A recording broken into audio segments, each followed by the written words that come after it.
This is what this series is all about. It's actually about giving guys some opportunities, and let's see what happens. Let's see what they come up. And I think they've got an eye to the T20 World Cup as well. Yep. So, let's have a look at a few of these younger players. And then also, Hardy looks like he might get that chance at 3, which is good. The batting's less deep, but, Sean Abbott, as we saw last game, he's going to be, he's a very good player at number 7, isn't he, in against this West Indies attack. I'm interested, and, it's a chance for Bartlett to enhance his reputation again, because whether it's T20 cricket or 50-over cricket, you know what they want. You know what every team wants? They want wickets in the power play. All right. Wickets in the power play, and once a team starts rebuilding, they're in trouble. Yep. All right, let's just confirm the teams. We've got them now officially. I jumped the gun, and I apologise because Ben McDermott is not playing, as Flem suggested. So the team we've got here is Fraser, McGurk, Inglis, Hardy, Smith, Labuschagne, Green, Abbott, Sutherland, Bartlett, Zampa and Morris.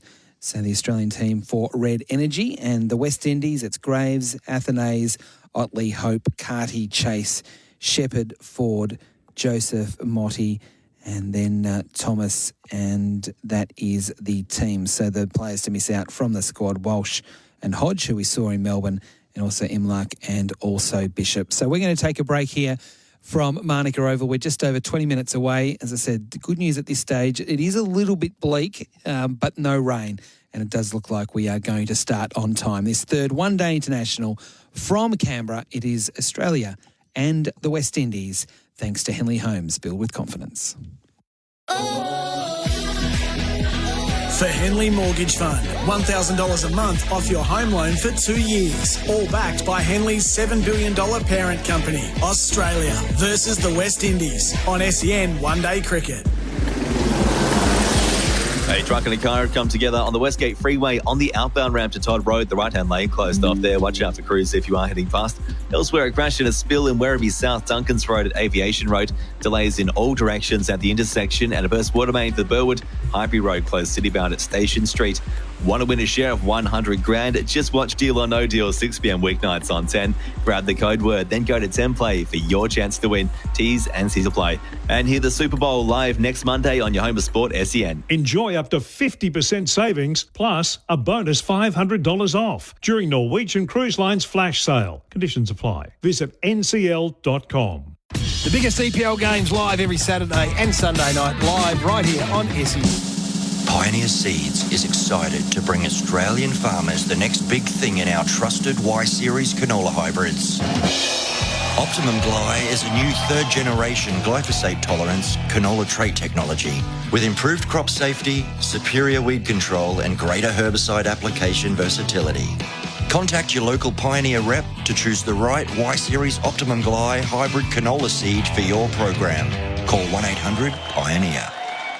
Welcome to Officer Fields, your new home within a community built on the vision of enjoying life in balance in Melbourne's southeast. Officer Fields features natural open spaces while still being close and connected to all of life's conveniences. With 4 unique precincts coming soon, offering land from 350 square metres to 1,000 square metres, there's something for everyone. Officer Fields is currently selling land from $467,000. Officer Fields, life as it should be. Register your interest now at officerfields.com.au. Want to build a new home but need to move in now? Henley has fixed price completed homes and townhomes ready to buy with premium inclusions in the best locations. Get the Henley Everyday Advantage. Buy a completed home and move in now. Henley.com.au.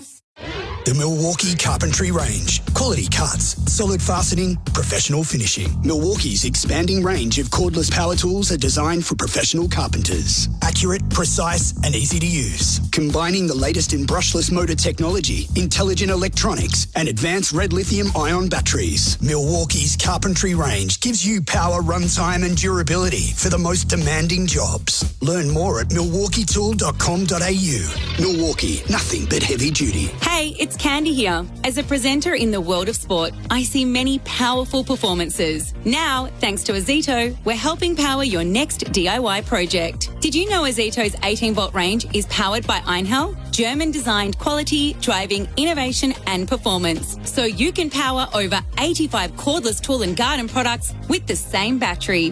Azito, powering DIYers all day, every day. Exclusively available at Bunnings Warehouse. Welcome aboard. We kindly ask all passengers to fasten their seatbelts. Preparing for departure. Dad! Recline with 3 rows of comfort. Indulge in seamless, convenient tech and let a 5-star ANCAP safety rating give you extra peace of mind. For a limited time only, enjoy a $2,000 factory bonus. Visit your nearest showroom today. The Hyundai Palisade Luxury SUV. Welcome to first class. Imagine that. Hyundai.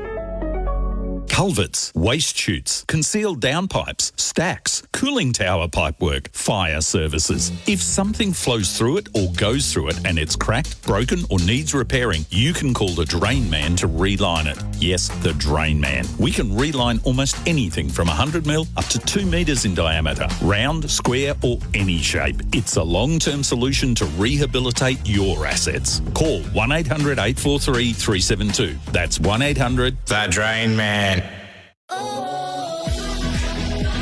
For Henley Mortgage Fund, $1,000 a month off your home loan for 2 years. All backed by Henley's $7 billion parent company, Australia versus the West Indies on SEN One Day Cricket.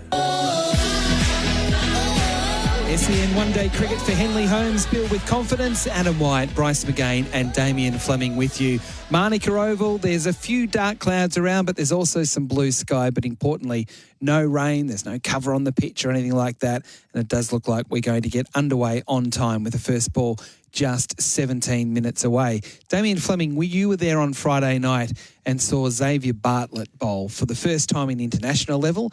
He ended up having the second best figures in international cricket for a debut in one-day cricket, beating nearly beating the Australian selector who picked him, Tony Dottermaid, who was very quick to remind me a couple of days ago that he didn't get beaten. He's still got number one. He's always been like that, Tony. He plays the nice guy, but there's a side of him that the public don't see. No. The thing with Tony Dottermaid, a lot of people don't know this, is that he took 5 wickets on debut in his first Test match and 5 wickets on debut. Was it a six-for or five-for? I think it might have been 6 at the MCG. At 6. And that was in the famous Test match against New Zealand where Whitney and McDermott blocked out the last few overs to get the draw. That was Tony Dottermaid's Test debut. Yes, and he only got told on the morning. He did, and he didn't have any gear with him. No. Because Merv Hughes was sort of told the night before, Merv's going to be okay. You can come along if you like and just be part of the warm-up just to see how they do it, but Merv's fine. Yeah. And then Merv pulled up a bit sore the next morning and failed the fitness test, and they had to go and run over the road to the offices of Cricket Australia at Jolimont to get some clothes for Tony Dottermaid to wear. But even then, it wasn't that dramatic. You know what, Alan Border, the great man, but then was Captain Grumpy. He just walked past Dotty and said, "You're playing." Yeah, he did. That's exactly right. Nothing really big. Just no presentation. You're playing. Yeah. And kept walking. Yeah, mate, Merv hasn't got up, you're in. And just kept walking. You're sitting there in your Footscray warm-up T-shirt and you're playing for Australia. What? Test. And there's, but I haven't got any clothes. In some ways, it's not a bad debut, though. Yeah, because, you haven't when stressed. you know you're debuting, it is very stressful.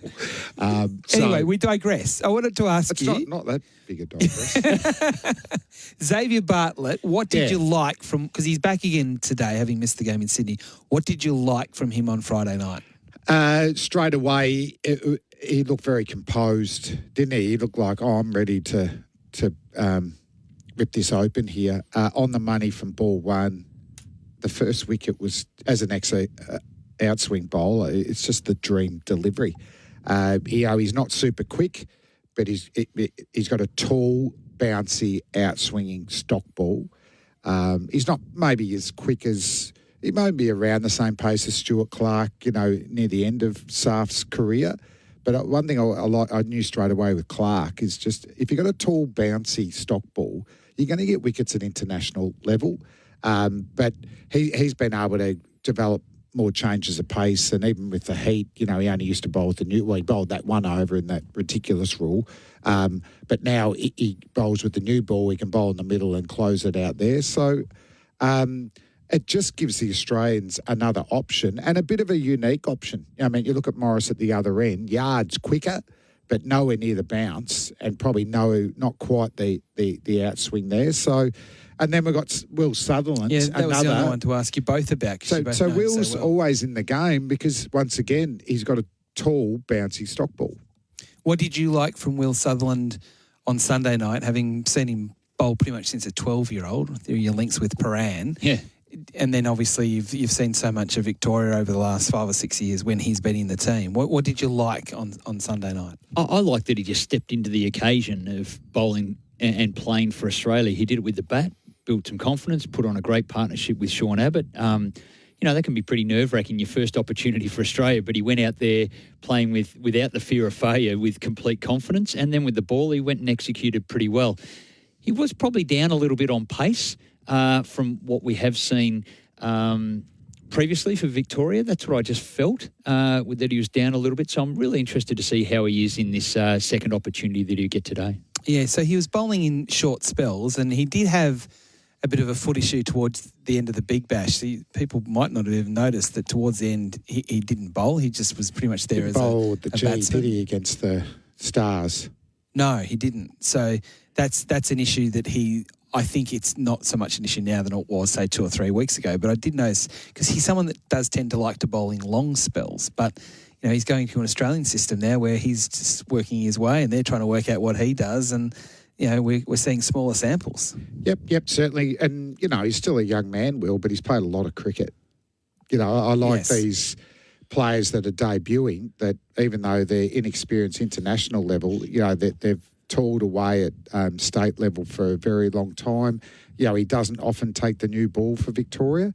So, you got to get wickets with the older ball, and he's found a way. So, and I've enjoyed it, just with Bartlett and Morris opening the bowling the other night at the MCG. It was a little bit nervous. It was exciting to see, how they went about it, Bryce. Yeah, it's a little bit refreshing. I think the positive out of this whole series from an Australian perspective is the next generation are international ready. Now, I know we're playing the West Indies, and, they've still got some growing to do, and they're looking to play it their own way. They're still trying to get play harder for longer, I suppose, and have those moments. They've had their moments over Australia, had them in tricky spots, but haven't been able to sustain it for a long period of time throughout the whole summer, really, that they've been here. But I think it just goes to show Xavier Bartlett comes in and he performs exactly like he does in domestic cricket. And that's what's challenging the domestic batsmen as well, bowlers who do that. So they're getting prepared really well. The bowlers are ready to take on international cricket. We've got a lot of guys with a little tick next to them going, they're international ready. So whenever the opportunity comes in a full-time capacity, they're ready to go. So I think it's a good sign for domestic cricket. I don't think Shield cricket has been as strong as what it is at the moment for the last 10 years. It's as good as it's ever been. It is the grounding for some seriously good test cricketers. And I think the one-day format and also the Big Bash is preparing players to play white ball cricket at a higher level. And Bryce, we covered the Australia A New Zealand Day series at the very start of the summer back in September. And we saw, particularly I think the white ball team, it was almost like the BBL All-Stars. It was young, it was vibrant, but gee, they played some good cricket, which sort of backs up what you're saying, that they looked ready. So I know a lot of people and the Australian public are a bit stressed about, who's next? Well, who fills their shoes? Who fills Dave Warner's shoes out of the Test match? We'll be okay, because the next guys will be absolutely tuned up and prepared, and they'll get their opportunity. And we'll find that in the white ball game as we go through the next cycle over the next couple of years.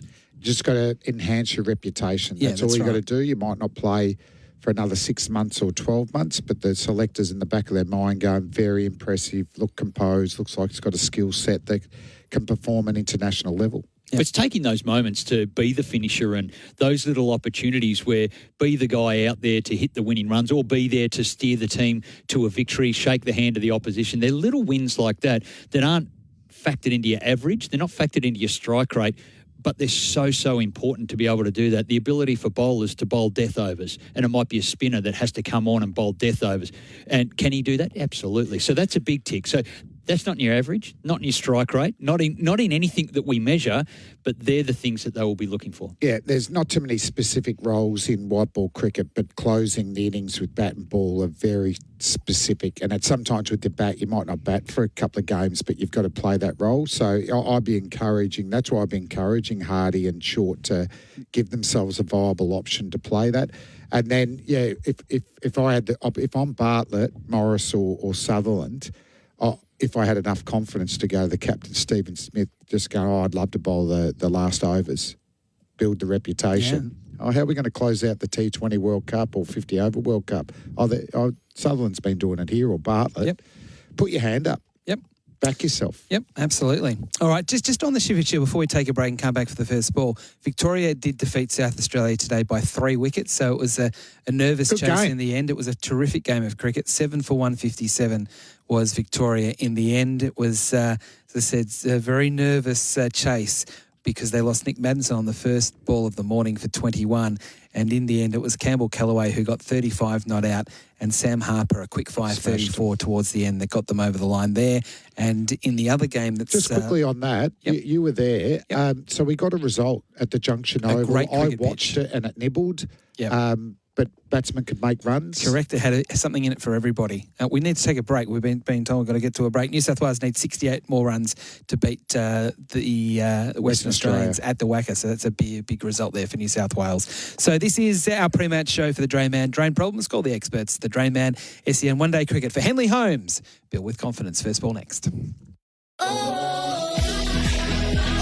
For Henley Mortgage Fund, $1,000 a month off your home loan for 2 years. All backed by Henley's $7 billion parent company, Australia, versus the West Indies on SEN One Day Cricket. Quick and easy dinner? Pork chop it. Find easy recipes like tray-baked honey and soy pork chops at pork.com.au and get some pork on your fork. The biggest EPL games live every Saturday and Sunday night, live right here on SEN.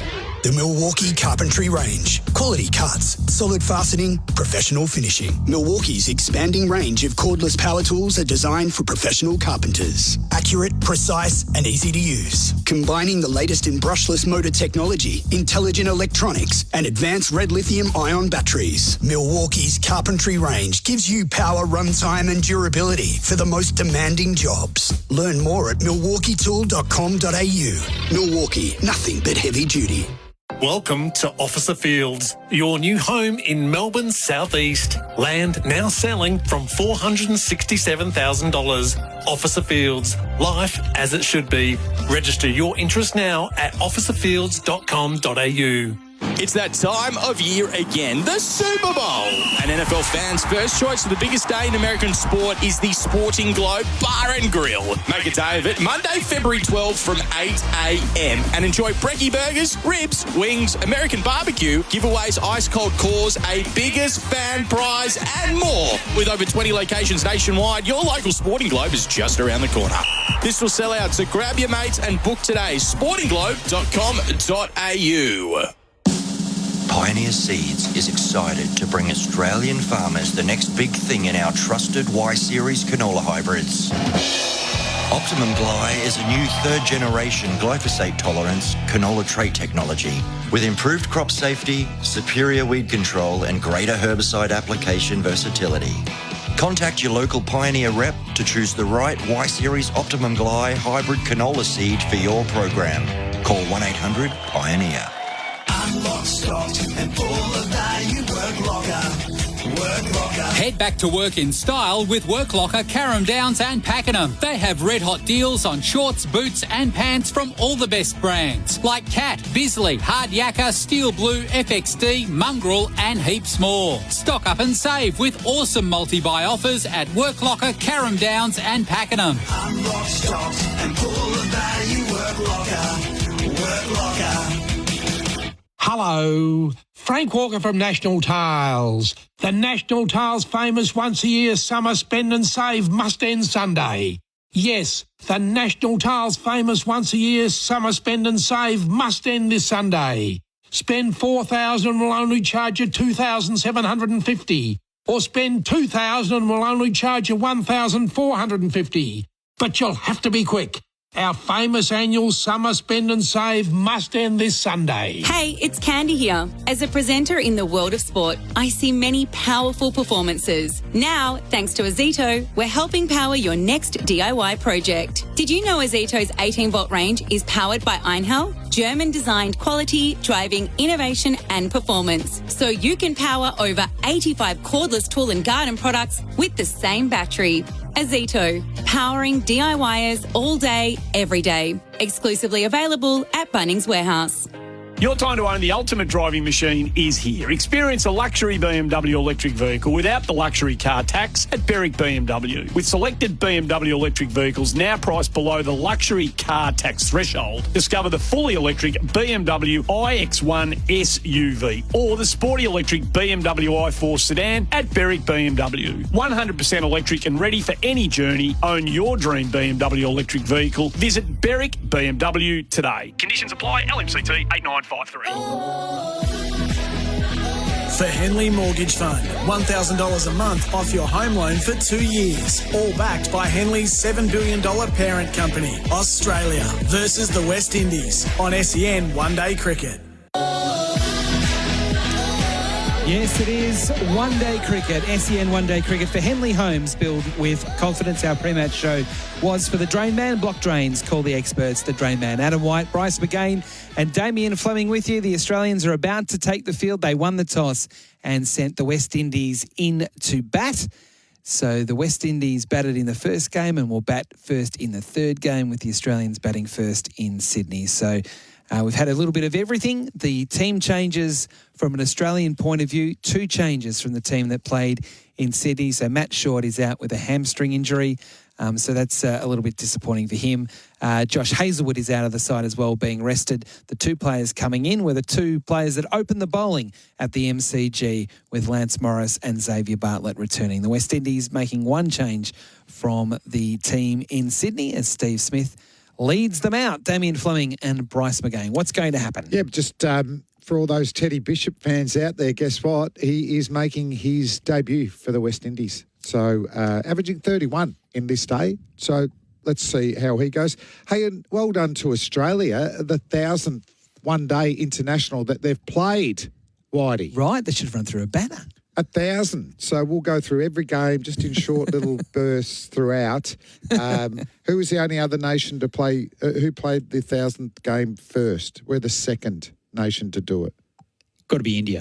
I'd say India. India. Got That's to a pretty be. easy one there. That's right. I've got to give him these. I thought he was the king of trivia. That was the half volley outside off I don't stump. reckon that's the first one you've got for the whole summer.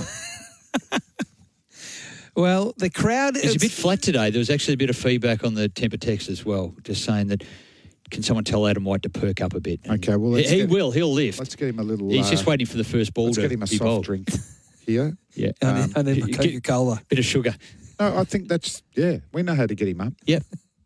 Couple of wickets will start things going pretty comfortably, I would have thought. So Alec Athanase and also Keorn Otley will open the batting for the West Indies, with Justin Graves out of the side. He couldn't get it going in the first 2 games, so he's gone. Is it humid? Is it going to swing? Because we know Bartlett bowls a cracking outswinger. All right, so Xavier Bartlett will take the new white Kookaburra ball, and we are ready to go with 2 slips and a gully as the catches, and a forward square leg that's not too far away from the bat as well, with Xavier Bartlett on his way to bowl the first ball. And it's played beautifully through cover point by Athanase. That's the way he likes to play, on the front foot. There's a big chase there for Fraser McGurk, who hauls it in just inside the rope.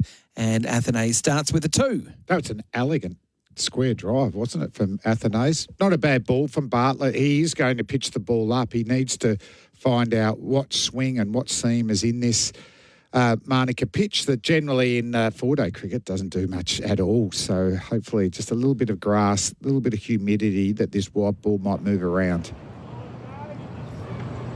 So Athanase waits again for Bartlett. And that very nearly goes back onto the stumps off the inside edge. He was a little cautious coming forward on that occasion, Athanase. The outfield's just a touch slow as well. We saw that ball would probably race away off Athanase on that first one. but he just held up a little bit. Lots and lots of rain has fallen, and the wicket has been under covers, so probably a pretty good decision to win the toss and have a bowl. Bit of shape there for Bartlett as well, coming back into the left-hander in the air. It's not going to be as fast or as bouncy as the MCG pitch. This time, Athanase again much more comfortable on the front foot, pushing up to Sutherland, who fields it bit off, and there's no run. So it remains no wicket for 2 after 3 balls. Good start from Athanase. He looks really sharp with his footwork. He's providing a full face to the bat. He knows that in-swinger is the danger ball, but he did knock him over with one that went the other way. So if I was Bartlett and the way that this is built, I'd be looking to push one away from him. Maybe not this ball, but maybe the 5th ball. On his way again, Bartlett. Past the umpire bowls to Athanase, who is tucked up in defence. Trying to come forward. That ball again swinging back into the left-hander, and he defends it back to the bowler. I reckon it's worth a go now, boys. That's 4 in-swingers in a row. Little bit of a gap between the bat and pad, but you've trained him to hit the ball. How about you just push your little in-swinger away, get a little bit fuller, encourage that cover drive. Every time Alec Athanase goes out to bat for the West Indies, he looks the goods. Yeah. But finds ways to get out just when he's looking comfortable. That one comes back in again, turned off the stumps to square leg. Good fielding by Abbott. Prevents any chance of a run. So another dot ball, 4 in a row, 1 ball left in the first over. I'm not sure how many times Athanase and Otley have batted together, but there's real uncertainty with the running between the wickets too. That's an excellent ball from Bartlett. Channeling in on middle stump, little bit of swing in. But Athanase was sort of half interested in a single there, and Otley not backing up at all. Last ball of the over. Bartlett bowls. Athanase punches back to the bowler on the bounce. And a good start from Xavier Bartlett again after 1 over here in Canberra on the Macca's scoreboard. The West Indies, no wicket for 2. Mercedes is on now with savings on demonstrators and 3 years complimentary scheduled servicing. Visit your local Mercedes-Benz retailer today. Terms and conditions apply. The biggest EPL games live every Saturday and Sunday night, live right here on SEN. Welcome to Officer Fields, your new home in Melbourne's southeast. Land now selling from $467,000. Officer Fields, life as it should be. Register your interest now at officerfields.com.au. For Henley Homes, build with confidence. It is SEN one-day international cricket from Manuka Oval in Canberra. The West Indies batting first after being sent in to bat. No wicket for 2, and Cameron Green opening the bowling, Damien Fleming. Good to see. Straight away, he's around the wicket, bowling to the left-handed Otley, who's bowled a ball that's so wide, it's actually hit Sutherland in the hand at first slip. That's actually a Steve Harbison delivery in the Ashes. A little bit, yeah. I think Sutherland's called for some gloves. That almost didn't land on the cut stuff, and then as soon as it pitched, it swung miles. That's amazing, isn't it? Because Green's stock ball is the in-swinger to the left-hander, and it was a wide, and as you said, it swung at least a metre past the stumps and then another metre. He bowls again. That's also wide. Get back, get over the wicket, Greenie. The radar is all over the place. He's bowled 2 balls to first slip.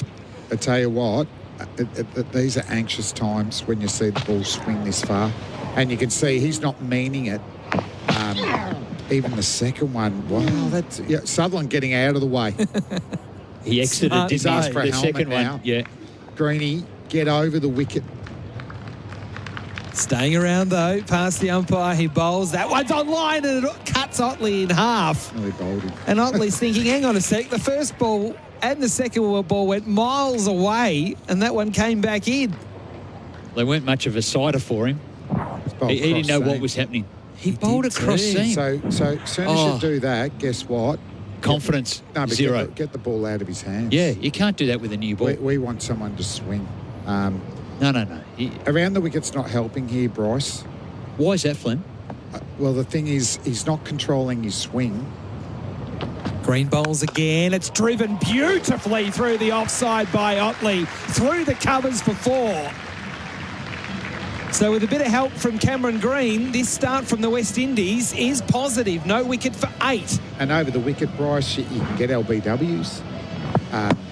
Those away swingers to the left-hander are probably starting on the stumps and going further.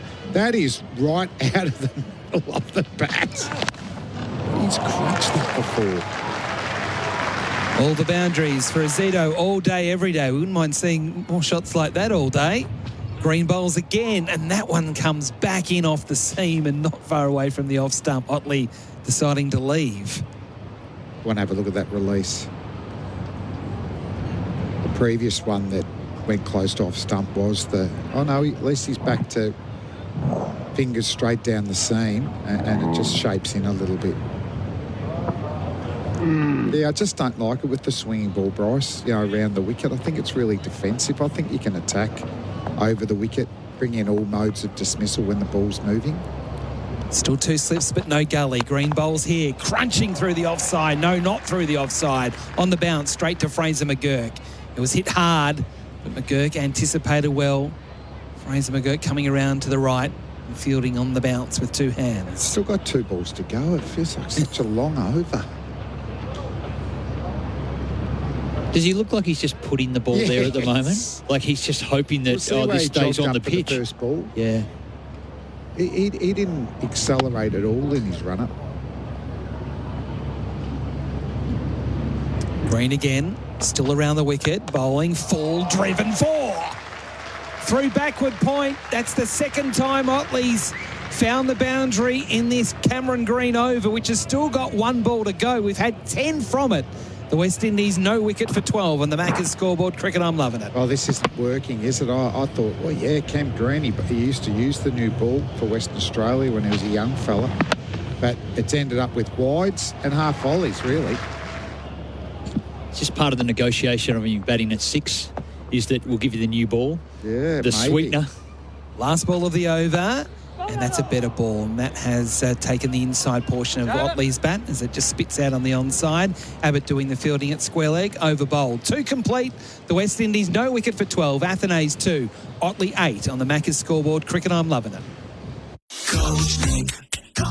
Advanced Life Photography shares their Coach Nick journey. Our company name is Advanced Life Photography. We are Australia-wide, but this is the Victoria base that I own. We've been photographing school children for 37 years now. A lot of what I see as the success now is because of Coach Nick. It's about 15 years ago, and I'm still actively involved with Nick, not so much directly. Most of my staff go and see him now. Coach Nick. You can change your business in just a click.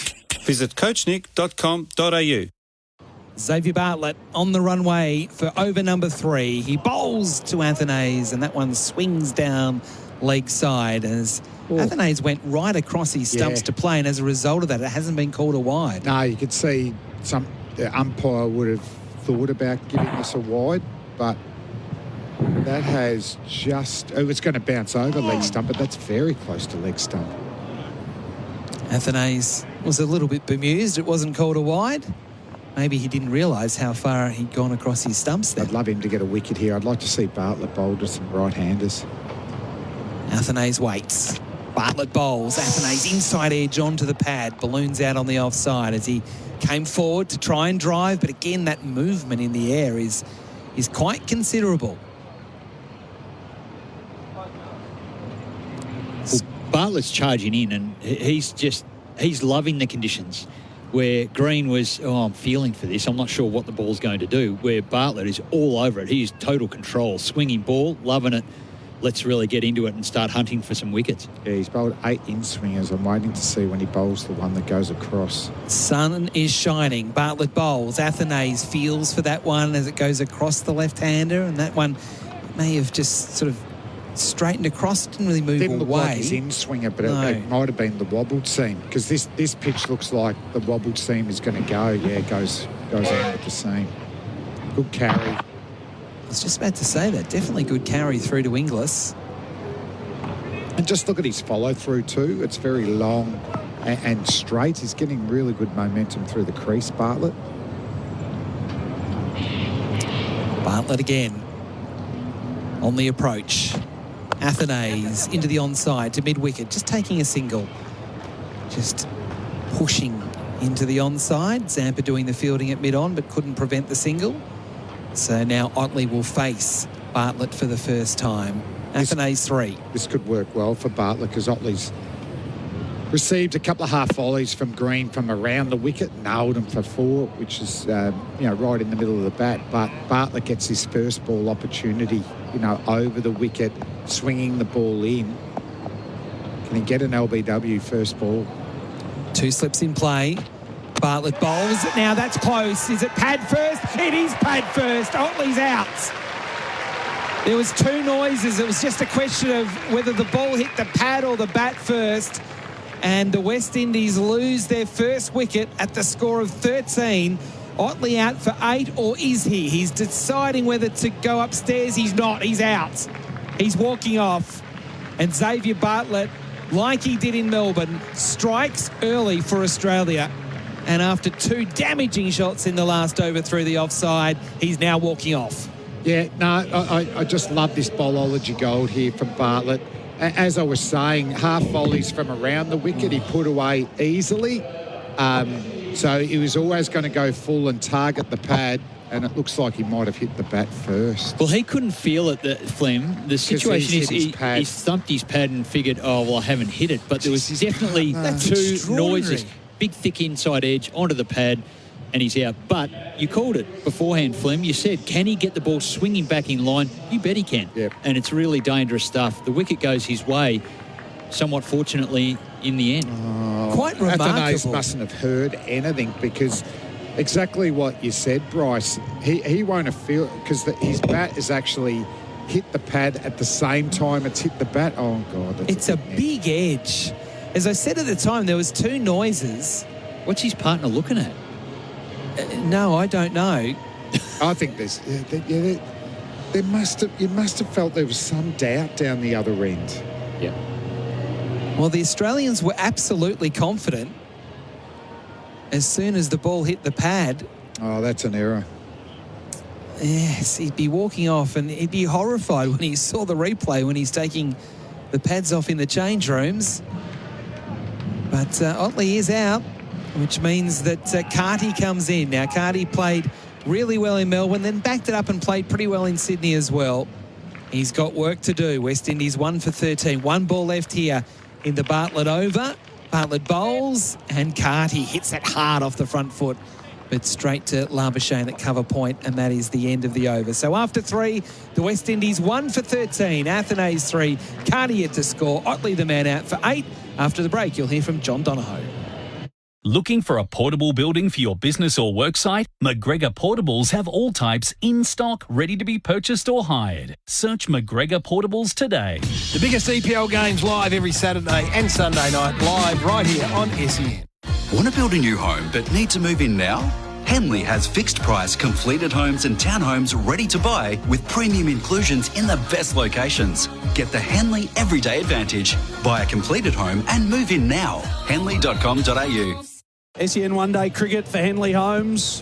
1 for 13, the West Indies. Bryce McGain, Damien Fleming still with me. Remarkable to think he didn't review that. Oh, it's a big inside edge. Athenay's on strike now. Green over the wicket, which Flem has a smile on his face. Green in, past the bowler. This one outside the off-stump, defended to cover, no run. So better there. Better start there from Cam Green. Yeah, just you can see the benefit of that he's got through the crease a little bit more because his follow-through was well down the pitch. Just felt like once that first ball was, it was a double wide, wasn't it really?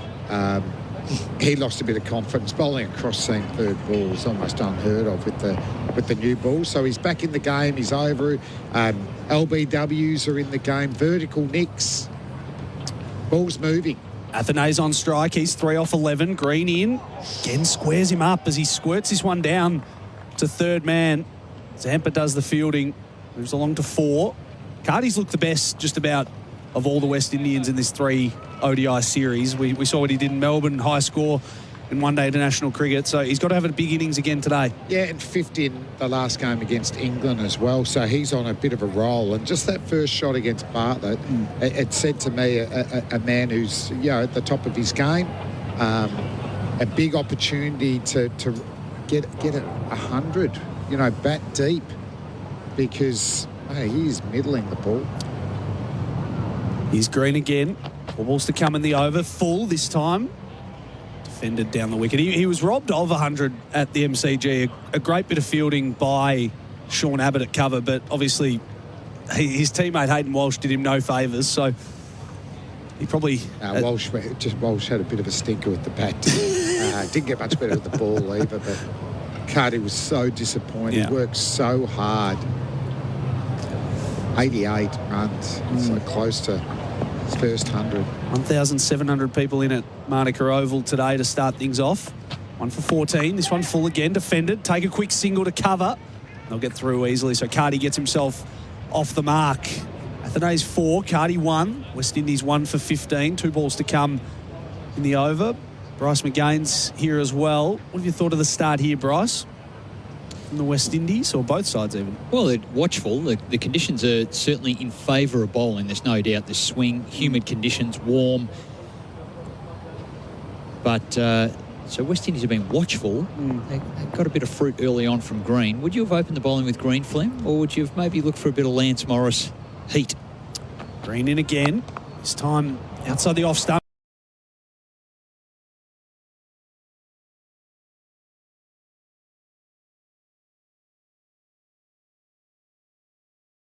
They see that as an option. You know, Abbott can do it, Sutherland can do it. They don't do it a lot in the BBL or for their stadium one-day cricket. So Bartlett in on the money again, defended, no run. You know, Sutherland replaced Jai Richardson. Jai Richardson would be opening the bowling.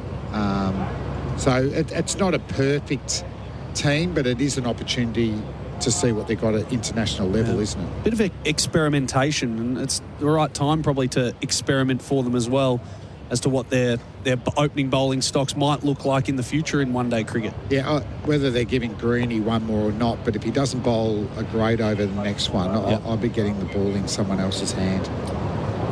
Athenaeus on strike. He's 8.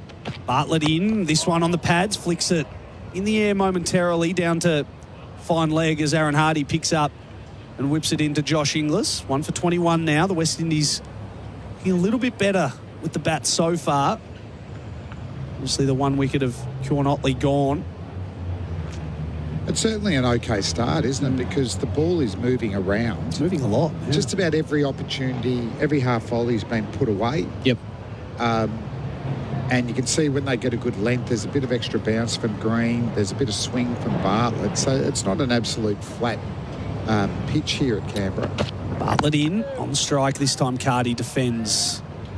He's got a beautiful wrist action, Xavier Bartlett. Gets the ball to swing around, as you were mentioning, mainly into the left-hander and away from the right-hander, but he's certainly got a bright future at this level. Andy Bickle's done a lot of work with him with Queensland cricket and with the Brisbane Heat. He's always been able to swing the ball, but working a lot more on actually getting a stable front leg and bowling over it. What happens there is it means you lose... where you maximise your pace and bounce and release height.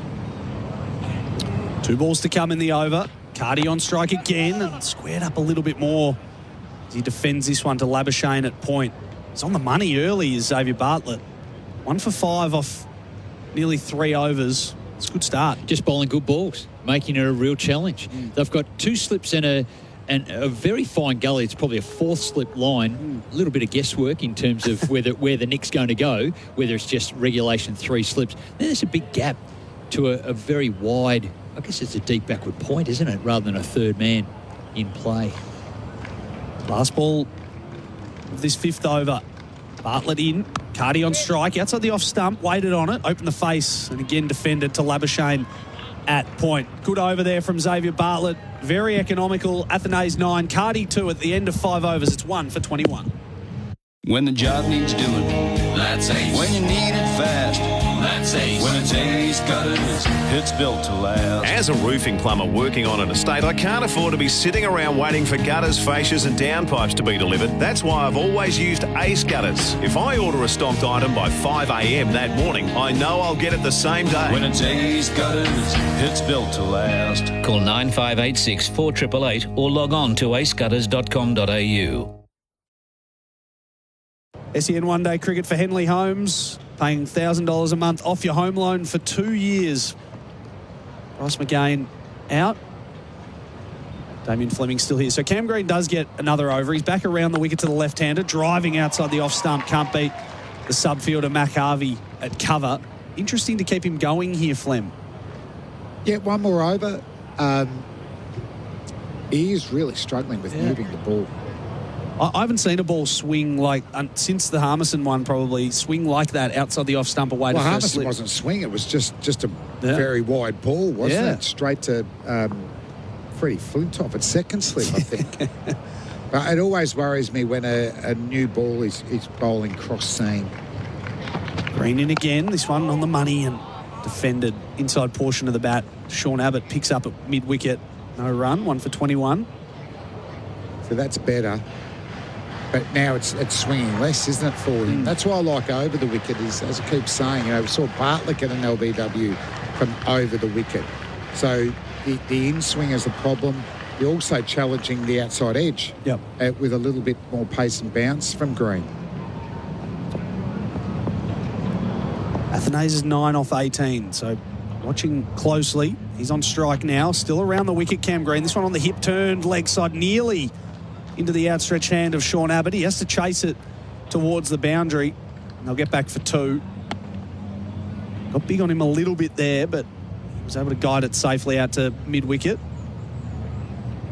Couple of changes for Australia today. Matt Short, a big loss for them in the middle order, and I think I heard Jared Waitley talk yesterday. They don't want him to be that opening batsman in one-day cricket because of the talent they've got up there. They want to develop him into a middle order bat, which coming into the T20 World Cup will be important as well. Green around the wicket again, beaten outside the off stump. Beautiful delivery. That one was on the money and swung away late. That's a good delivery. When he gets his length right, he looks a real threat here, Cam Green. The pace is back up. He's getting more momentum through the crease because his confidence is up. He feels like his radar is back. Just needs a wicket now, just for his confidence. Teddy Bishop in for the West Indies as well to make his one-day international debut. We'll bat at 5. Shea Hope in next. Here's Green, full and on the money again, forcing Athanase to defend to cover. Looking forward to seeing Jake Fraser-McGurk in his second game later on today. The one thing, and I had this conversation with Darren Berry in the Big Bash season, the one thing he just needs to work on is hit that 4, hit that 6, but hit the next one for 1 or defend it. I've seen Jake since he was about 11 or 12. Yeah, he does. I know. You could have said that back when he was 11 or 12. But they're the gears you've just got to go through in international cricket. I just don't know. There's a lot of Glenn Maxey loves him, doesn't he? Green in again. This one, nearly inside edged on to the stumps. He was late on that. He wasn't sure. He was in 2 minds how to play it. Nearly a thick inside edge. At the end of 6 overs, another good one there for Australia. Just the 2 off. Cam Green, none for 18. West Indies are 1 for 23. Secure your dream home now with Hotondo Homes and receive a bonus $10,000 outdoors domain gift card. Hurry, limited time offer. Visit hotondo.com.au. T's and C's apply. The biggest EPL games live every Saturday and Sunday night, live right here on SEN. Welcome to Officer Fields, your new home in Melbourne's southeast. Land now selling from $467,000. Officer Fields, life as it should be. Register your interest now at officerfields.com.au. SEN one-day cricket for Henley Holmes, build with confidence.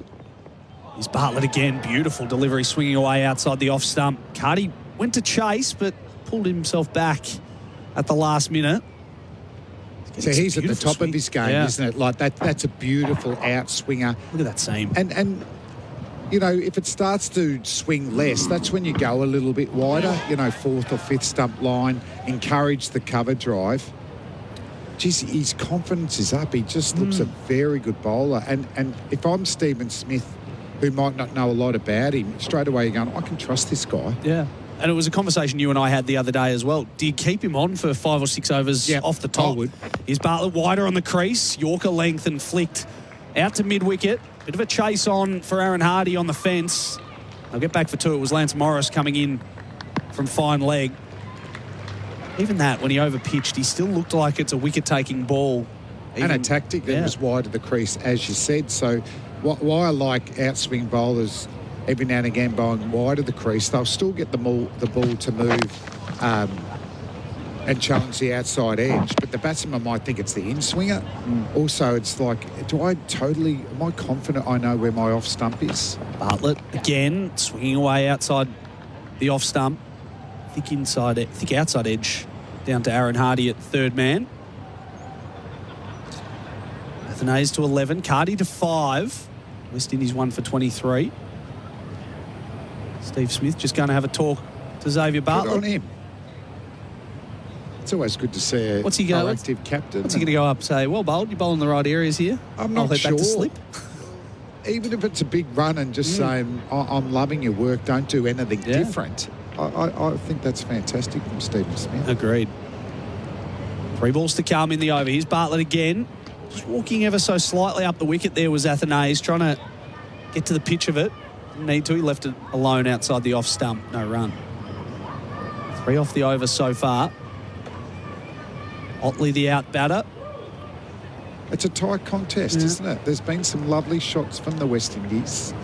And in between that, there is definitely enough encouragement with this new ball for the Aussie quicks. I liked what Shea Hope said at the toss. Don't worry about the weather. We want to back our team in. We would have batted first as well anyway. Bartlett over the wicket. Again on the pads as it worked to Sutherland at backward square. I think that's been the theme of the West Indies all summer long. I think Craig Brathwaite said something similar. You know, we could have bowled first. We could have stuck to our strengths, but I'm going to back our team in to make runs. I like it from the West Indies perspective. 1 ball to come in the 7th over. Xavier Bartlett's got the figures of 1 for 8 off nearly 4 overs. Just 3 off this over. West Indies are 1 for 26. Bartlett in again.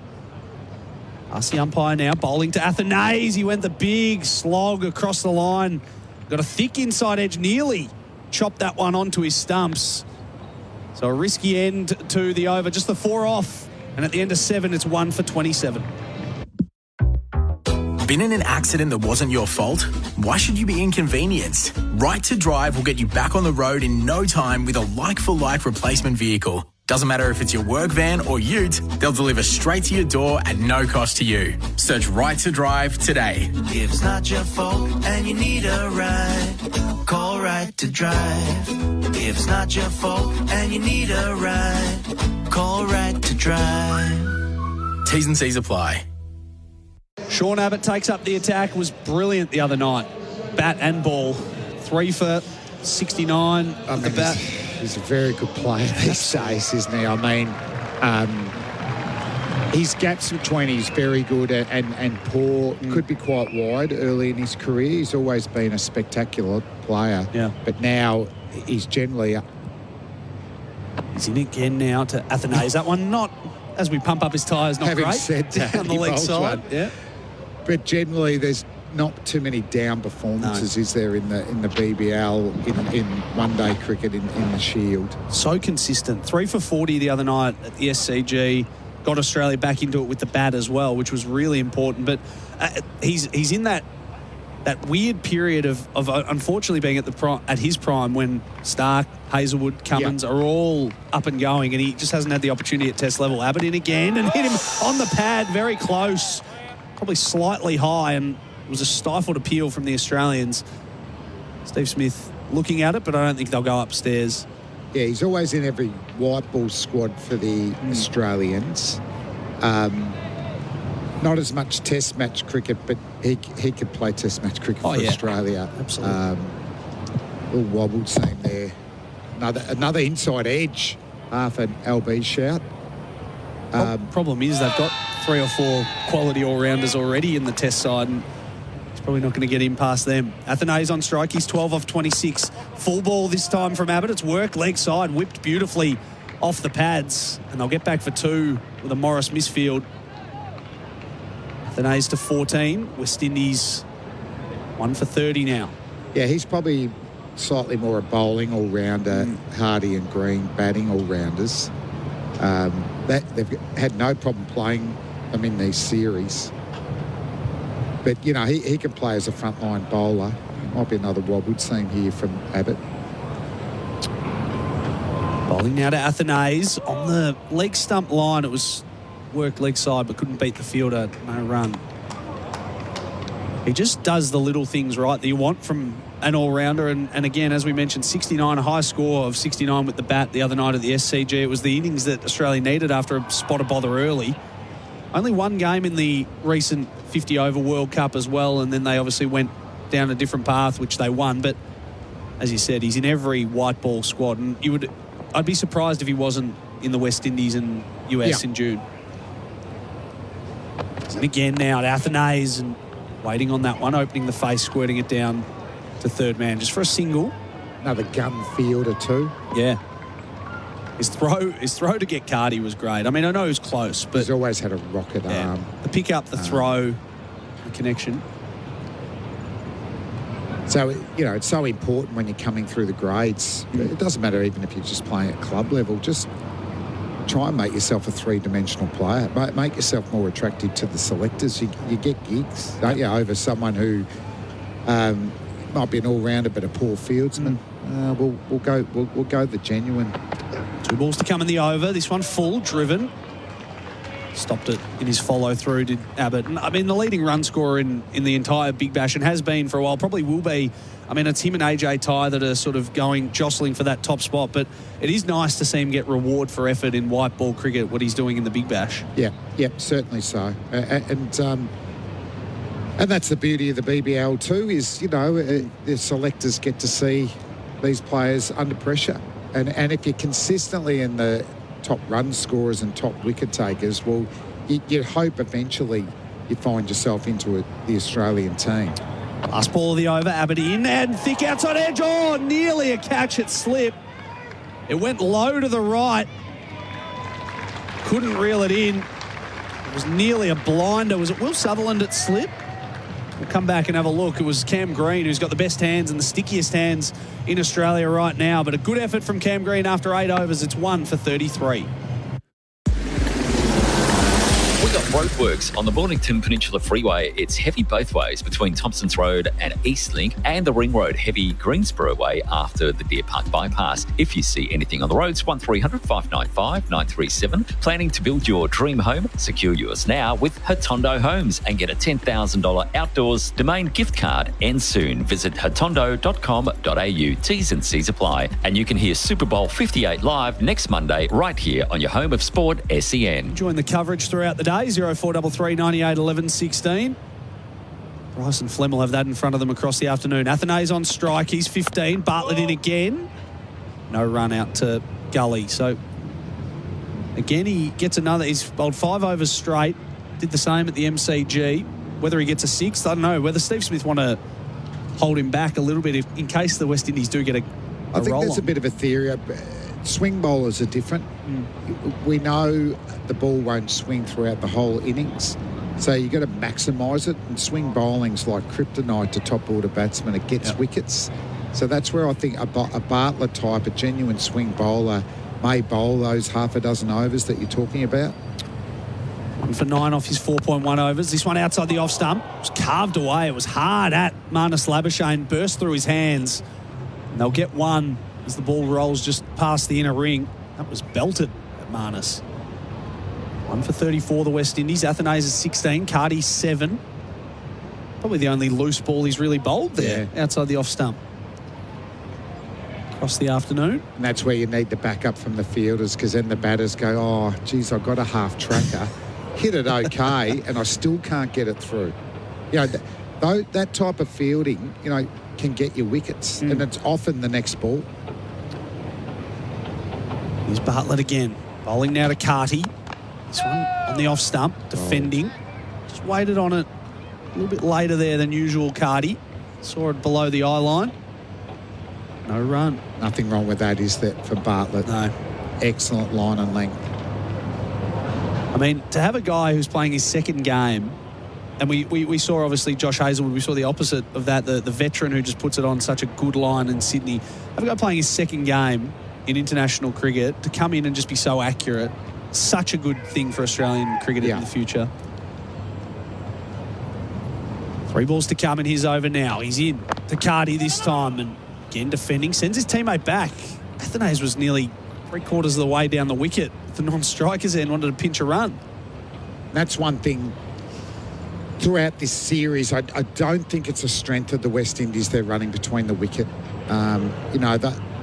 They missed out on the previous World Cup, didn't they? The 50-over World Cup with only 10 teams. So I think the next one's 16, isn't it? So they should qualify for that. But you don't just want to qualify. No. You want to have a chance of making the semi-finals. But so for me, that's one area is they're running between the wickets. There's Bartlett with 2 balls to come, driven beautifully to cover, but couldn't beat Jake Fraser-McGurk in that spot. Full face of the bat. It was a beautiful shot from Cardi, but couldn't beat the fielder. So bit of a holding pattern here for the West Indies. No real flourishes with the bat since their couple of cracking cover drives at the start. 1 for 34 with 1 ball to come in the 9th over.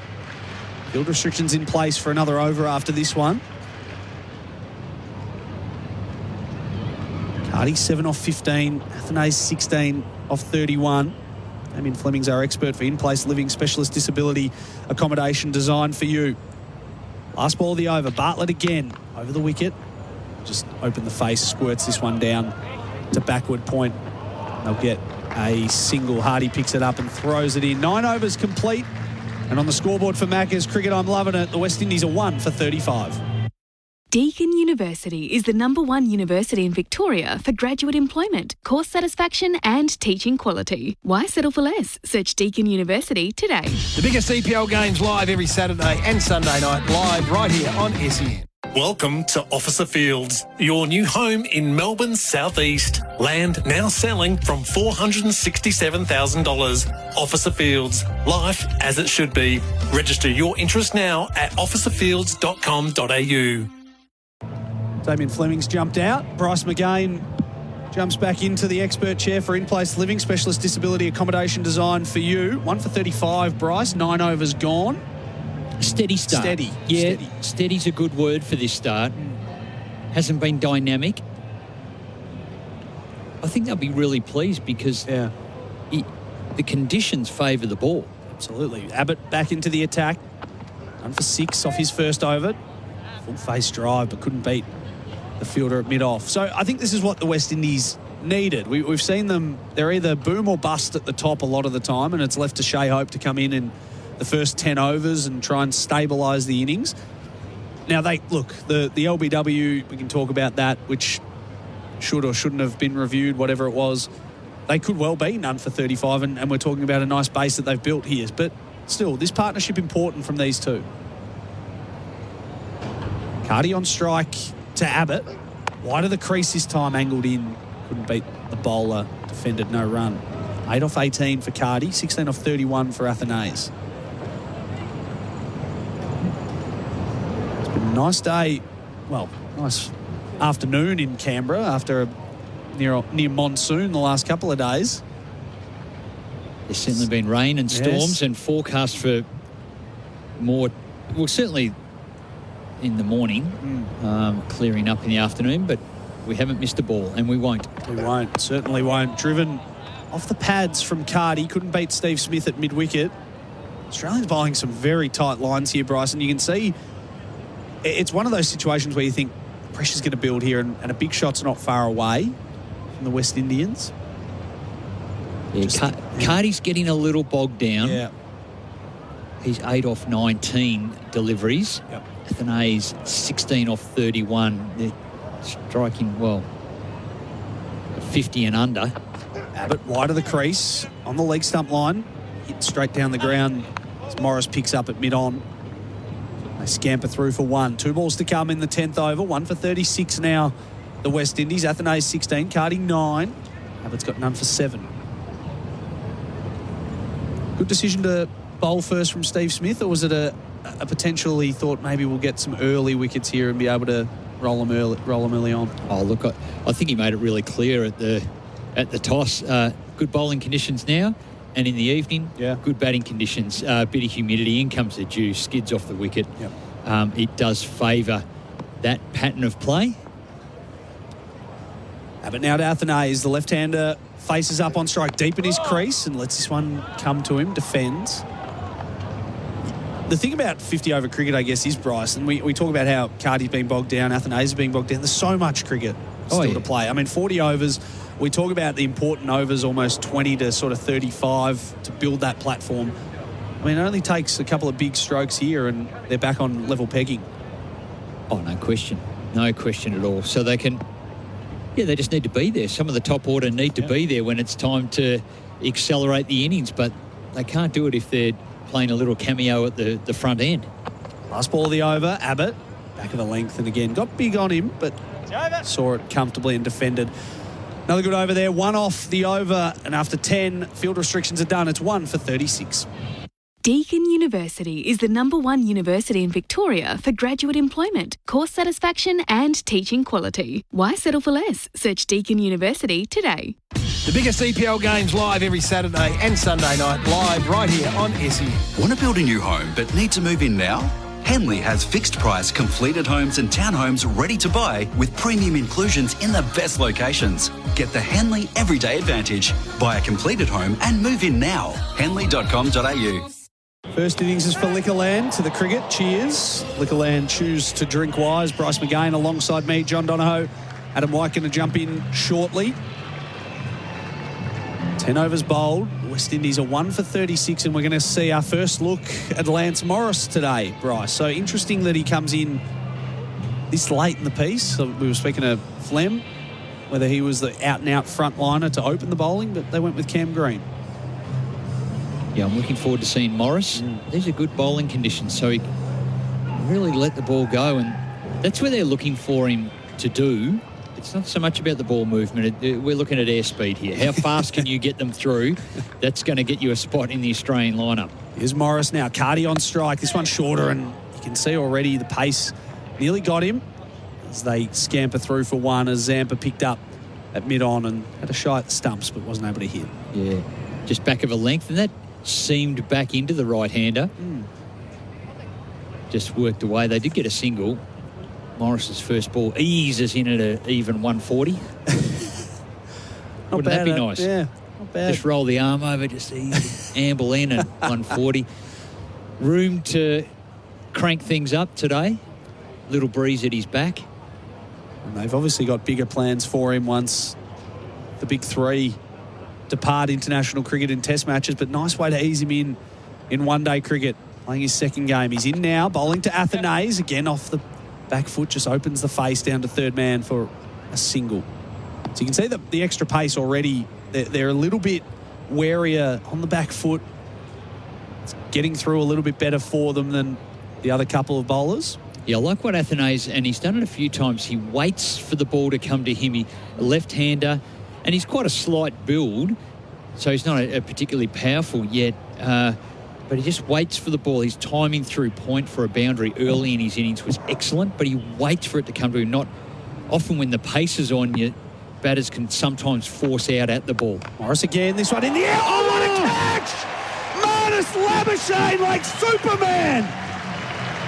Unbelievable stuff. Short and wide outside the off stump, slashed away, and Super Marnus did the rest. That is a blinder if I've ever seen one. Wow.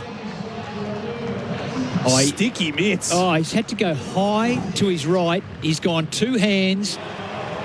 He jumped in the air. He floated for a while, hovered, and took it. It was an amazing, amazing catch. And Lance Morris gets his first wicket in international cricket. KC Cardi goes for 10 off 22. And the West Indies lose their second wicket. They're 2 for 38. On the scoreboard for Macca's cricket, I'm loving it. Have a look at the replay here, Bryce. Got quick on him, you saw. That is beautiful from Marnus Labuschagne. Saw it the whole way into the hands. Good height. Little outside edge. What a catch. Not a bad shot. He found the middle of the bat. It was flying away, but flying to intercept was Labuschagne. What a superb catch. Beautiful piece of work there. Marnus. Lance Morris on the wicket column for the first time. Good height for him. Saw it the whole way. That could be one of the catches of the summer, I reckon. It was interesting. They went through that in the Big Bash. Yeah. The catches of the summer, and Michael Nisa had the first, the second, the third, and the fourth. He had them all. Yeah. He got the quaddie. He's a phenomenal fielder, Michael Nisa. Shai Hope is the captain of the West Indies. He's to the crease now. Average of 50 in this format of the game. 1600s, Bryce, is remarkable. And nearly 5,200 runs in the format. He's got a fired-up Lance Morris coming in and already got big on him just outside the off stump as he pressed forward and defended, but not with any great purpose. We didn't want to get stuck on the crease, so he tried to press forward, but it stood up and got the stickers right up on the shoulder of the bat. And Lance Morris, he's got a pep in his step. He's got an early wicket. Maybe not from the best ball, but supporting the field by Labuschagne was exceptional. And Morris's confidence is up here. Fingers presented down the seam, and he comes charging in. 2 and a wicket off the over so far. 2 balls to come again. Quick. And hurries up Shai Hope. He's yet to get off the mark. Just defended that one out to Marnus Labuschagne at point. 2 for 38. 1 ball to come. Adam White going to join in after this ball. Casey Carty out for 10. John Otley out for 8. Really should have reviewed it, though. Thick inside edge. Yeah, he wasn't sure because he hit his pad at the same time. So that's where the doubt came. His partner should go, hey, look, I reckon there's 2 noises here. I heard something. I certainly heard it on our mic. Last ball of the over. Morrison driven beautifully down the ground. He pumped it. Used the pace of the ball. Past the bowler. Down to the boundary for 4. So Shai Hope not mucking around. A boundary for Azito all day, every day. 11 overs gone. It's 2 for 42 on the scoreboard for Macca's Cricket. I'm loving it. Adam White to join Bryce McGain next. Just looking a little heavy on the Westgate Freeway coming out of the city over the bridge and all the way to the Ring Road merge, and the Ring Road heavy Greensboro bound after the Deer Park bypass. If you see anything on the roads, 1300 595 937. Step into a world of pure imagination and experience the magical origin story of Wonka at Home, starring Timothée Chalamet. Wonka is now available to buy or rent on digital, and you can hear Super Bowl 58 live next Monday right here on your home of sport, SEN. Or Henley Homes, build with confidence, SEN One Day International Cricket. From a sunny Monica, can you believe it?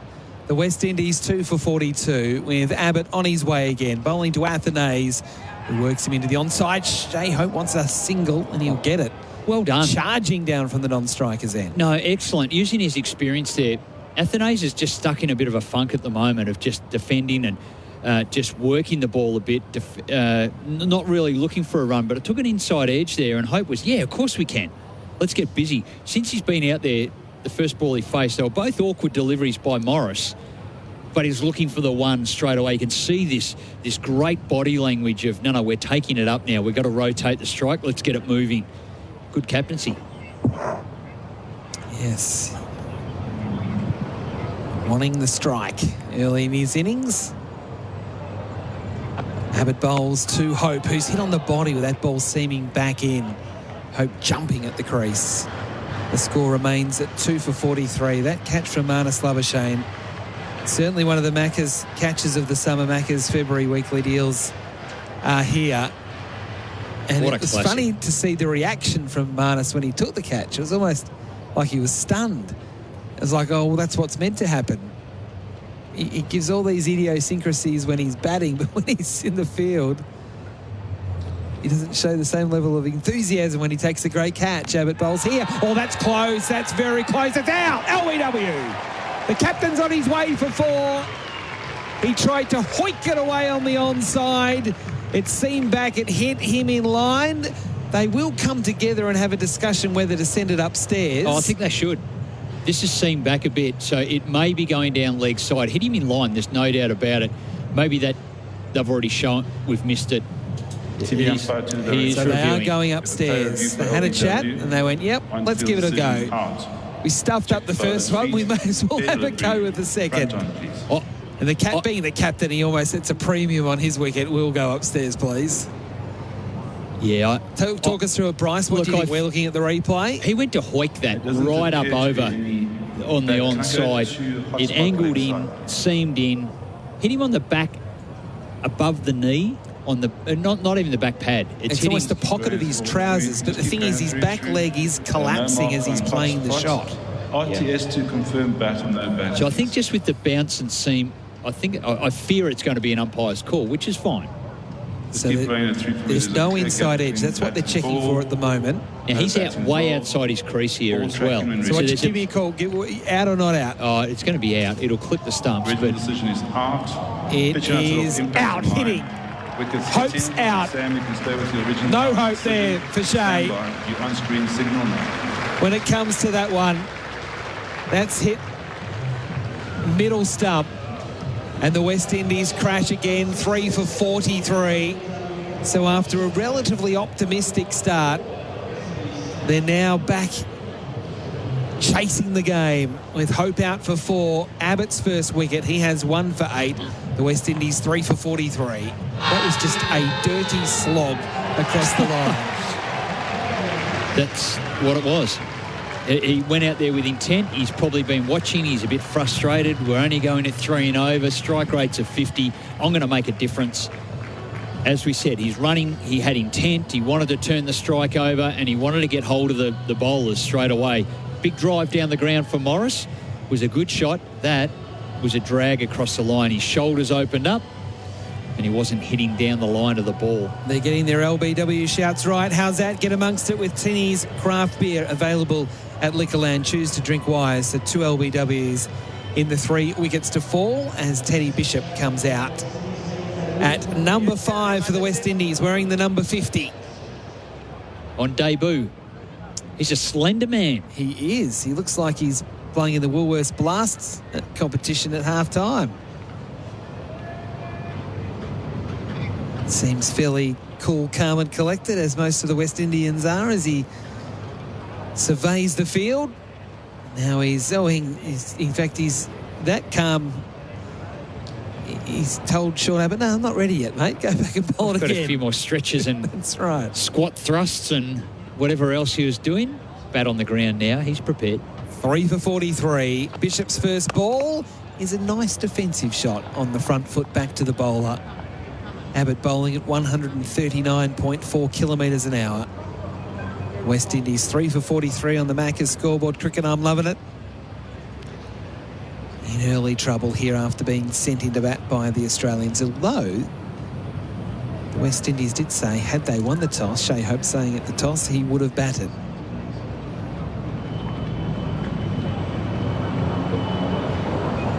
Abbott again. Past the umpire, bowls. Bishop pushes into cover point. Fraser Bourgurt comes in, fields, throws into the keeper, and there's no chance of a run.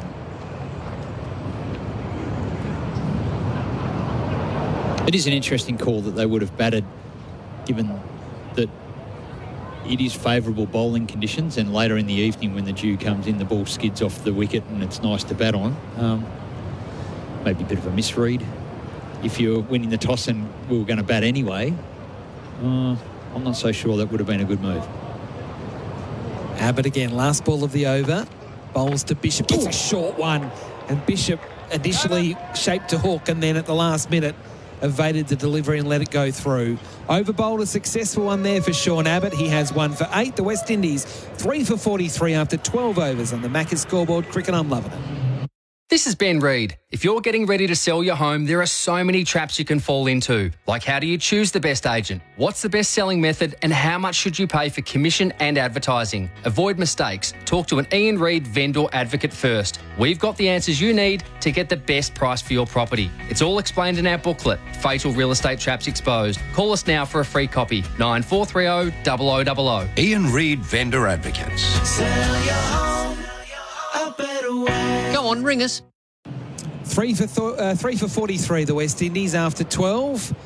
Lance Morris will continue. He's bowling to Athanase, who's turning into the onside off the back foot. Timing was good, but can't beat Zampa coming around from mid-on to do the fielding. That ball from Lance Morris. Bryce McGain bowled at 145. So that's as quick as he's bowled today, and I don't know he bowled any quicker than that at the MCG on Friday night.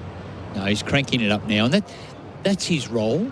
His role is to bowl fast And that's what's going to get him into the Australian team. Yep. He needs to keep proving that. I can bowl fast spells. He bowls again, full, clipped away. Nice shot from Athanase, out behind square leg. There is the protection there with Abbott. It's only a single from what was a really classy-looking shot from Athanase. He moves to 19, 3 for 44 in the 13th. So that's going to be his method of getting in the team. It's not going to be that he bowls economically or anything. He is the strike weapon. That's what they're looking for. So he just needs to keep presenting that. Good to see him bowling a full delivery up and out the stumps. Athanase looked comfortable as he whipped it away. He did. Wonder how the youngster's going to go here. Bishop to face the raw speed of Lance Morris, who's on the runway. Past the umpire, bowls it short. It's hit him on the shoulder as he tried to play the hook shot. Balloons out to backward point to Labuschagne on the bounce. That wouldn't have tickled. No. He's not. In fact, he's refusing to rub it or do anything other than just rehearse perhaps what he should have done, which wasn't ducking it. He was adamant that he should have played the shot. He wants to take it on. It got him on the right arm rather, as he went through to play the shot. Around the bicep. He's probably got a dead arm, can't feel the bat. His list day figures, he averages 31, but he's only played 18 times. Morris bowls hit on the pad. Bishop trying to turn on the onside. Again, that felt quick. It's come up at 144.5, so it was quick. I was going to say he might not have faced this speed before, Bishop, but the West Indians have still got plenty of bowlers that can bowl, mid to high 140s themselves. Yeah, Shamar Joseph. Well, yes, he's the poster boy for West Indian cricket, having played 2 test matches. He is. But there are others that all Zari give Joseph up. as well. Exactly. He's right up there. He is. Bishop waits again. Morris bowls. Side bowled! Too quick. Sheer speed from Lance Morris. He's got a second. It was far too quick for the youngster. And the West Indies now 4 for 44. The stumps explode. Straight through the gates. Teddy has to go. Don't get more comprehensive than that. I'll give you a short ball. He wanted to take it on. He wanted to be positive. Then the full ball came at good pace, and it was just too quick. Went through before he could play the shot. 6-ball duck on debut, which is a little sad, but credit to Lance Morris. He's doing exactly what he's there to do. And that did seem back just a little bit. He presented the seam. It was a very full delivery and went back and took the middle stump through between bat and pad, or took middle and off. Yes, we're seeing a few replays up here, and the feet really didn't go anywhere, did they? It's almost like he just didn't get in position quickly enough to play the ball that was coming at real speed. And Lance Morris gets his second wicket for Mate Internet and Mobile. 2 for 7. Lance Morris's figures with 1 ball left in his second over. Roston Chase, who's done well in both matches so far in this 3-game series. He's going to have to do it again here. It's looking a bit ugly, Bryce. 4 for 44 in the 13th over. It is, and Morris is getting into his work. The pace is up. He's got some confidence. This is the problem for the West Indies. He's got his tail up. The confidence is up. Yep. The speed is up. And he's just stalking Chase at the top of his mark at the moment, spinning the ball in his hand, waiting for Chase to face up. He's just moving a few pebbles off the pitch, trying to make the body language appear that he's not nervous, but he clearly is. Morris is on his way. Last ball of the over. It's a short one. It's wide of the off stump. And Roston Chase lets it go. So another successful over there for the Australians. The West Indies in trouble on the Macca's scoreboard. Cricket, I'm loving it. They are 4 for 44 through just 13 overs. For a limited time only, Menulog is giving away free Big Macs with any Macca's order when you spend $25. Another day, another $dollar deal from Menulog. The biggest EPL games live every Saturday and Sunday night, live right here on SEN. Want to build a new home but need to move in now?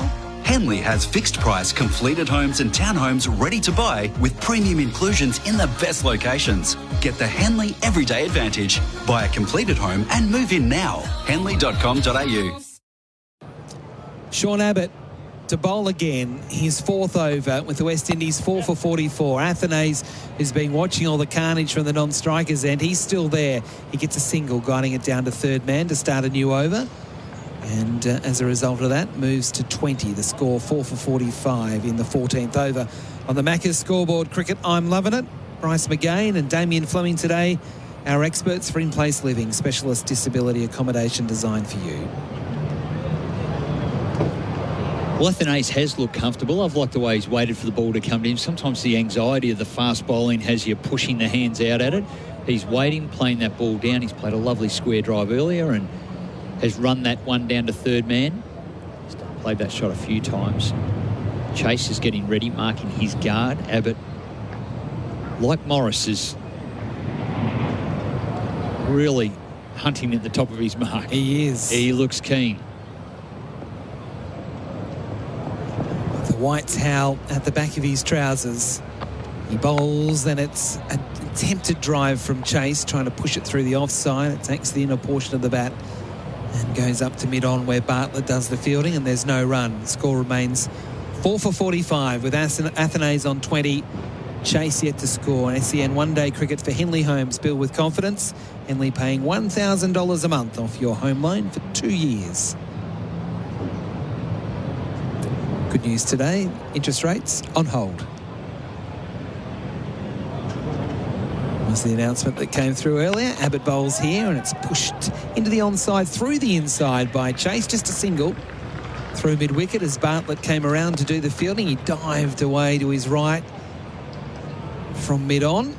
Couldn't prevent Chase getting off the mark. 4 for 46 in the 14th. That is good news. Sounds like a good deal, that one. Yes. Home loan deal. Well, it would have been good if the interest rates went down, but it's better than going up, which has been the alternative that's been in play in recent times. Run rate 3.41 for Mate Internet and Mobile, 4 for 46. Abbott again bowls to Athanase. Top edge, trying to play the hook shot, and that will go down to the rope for 4. A boundary for Azito all day, every day. A much-needed one for the West Indies. Athanase to 24 with that top edge hook shot. And it brings up the 50 for the West Indies. Bit fortunate, but sometimes those short balls can get a bit expensive. And that was just the top edge, not controlled, but went very fine. Nowhere near the keeper and away for 4. It was a well-directed bouncer from Abbott, who's ready again. Full ball. It beats the outside edge of Athanase as he poked at that one. A little bit of movement away across the left-hander. That was a good follow-up delivery there from Sean Abbott. Yeah, it was. Very good delivery right there. For the temper text, 139, you're about to get a ban. Teddy's batting is nearly as bad as McGain's bowling. Now, I've enjoyed some of your texts coming through, but that's enough. So you're on your first warning for today, 139. Yellow card. Yeah, absolutely. Gee, upset Bryce. That's hard to do. 4 for 50. Abbott bowls. Athanase lunging forward, stretching in defence, pushing into Stephen Smith in the offside. And there is no run. Over bowled. 14 completed here at Barnacle Oval. And it is the West Indies. 4 for 50 on the Macca's scoreboard cricket. I'm loving it. Welcome aboard. We kindly ask all passengers to fasten their seatbelts.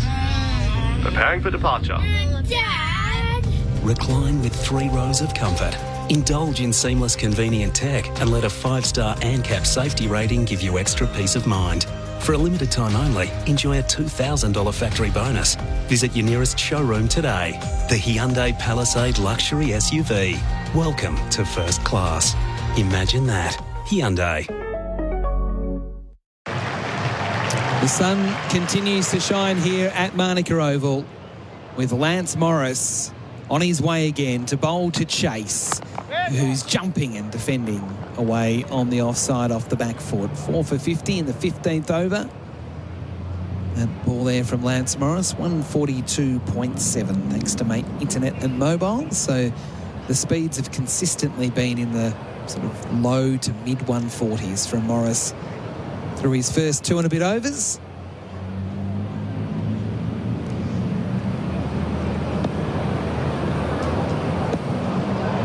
Roston Chase waits for Morris again. Full ball, jammed down, up to mid-on. Bartlett doing the fielding, throws the ball back into Inglis, who came up to the stumps, and there's no run again. 4 for 50 it stays. Yeah, Morris is... Look, he is bowling well, and what he's doing is mixing up his lengths a lot so that the batsmen aren't getting into a groove. That's a really full ball. In actual fact, that's a half volley just outside off stump. So, but because the batters have both got some balls that are back of a length at good pace, they're not... Their weight is all over the place. Their feet are scrambled here a bit, and they're missing out on the scoring opportunities. He tries this time, does Roston Chase, to push it through the offside. In fact, really sort of smash it through the offside, not a push. He missed. So Morris on that occasion just a little bit wider, and it did sort of move away. It was a sort of a scrambled seam, but it still seemed to move away from the right-hander Bryce in the air. Yeah, it did. So still movement off the wicket, there's no question, and even in the air, very humid conditions. Yeah. And all the players have got a towel at the back to take the sweat out of their hands. Morris again bowls. Chase plays that one much more effectively through cover. Won't be 4. It was a forceful push, and they'll come back for 2 with Adam Zampa chasing after the ball, wearing the broad-brimmed yellow gold hat. It's not a cap. Always doing things differently, Adam Zampa, to everybody else. 4 for 52 in the 15th. Chase up to 3.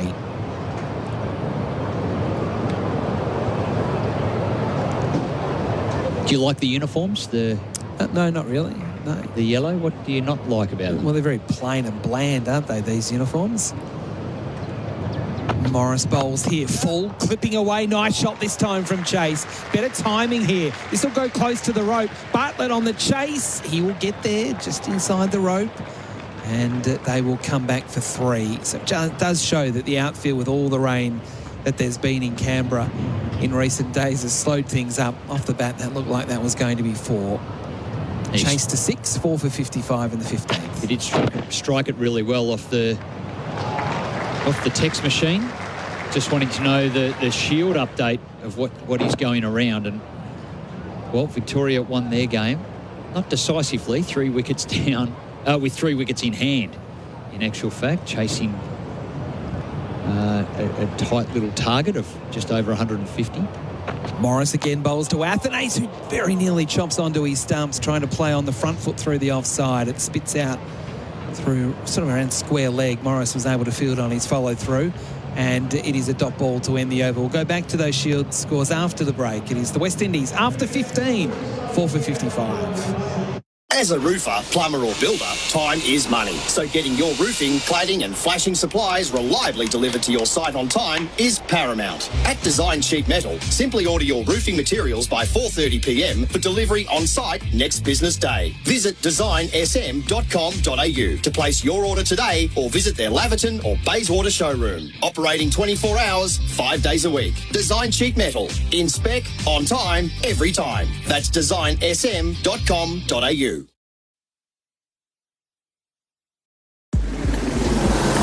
Good afternoon. We got reports of a crash on the Western Freeway outbound before Ferris Road, and a broken down truck on the Princess Freeway on the outbound just after the Westgate Freeway. If you see anything on the roads, 1300 595 937. New value combos are out now at Noodlebox. Unbox big value and feed the family from only $49.95. Save in-store at Noodlebox today. T's and C's apply. And you can hear Super Bowl 58 live next Monday right here on your home of sport, SEN. In this new era of ChatGPT and AI, the tradies of Melbourne have spoken. Us blokes want the real robot. Robots got it. Carpentry, fencing, engineering projects and DIY. Robot building supplies can help you get the job done. Robots got it. The original robot since 1946. Find us in Notting Hill, Sunshine, Preston, Dramana, Pakenham, Coldstream and Darnham. We're robot, but we're human. Robotbuildingsupplies.com.au. ROBOT Robot Building Supplies.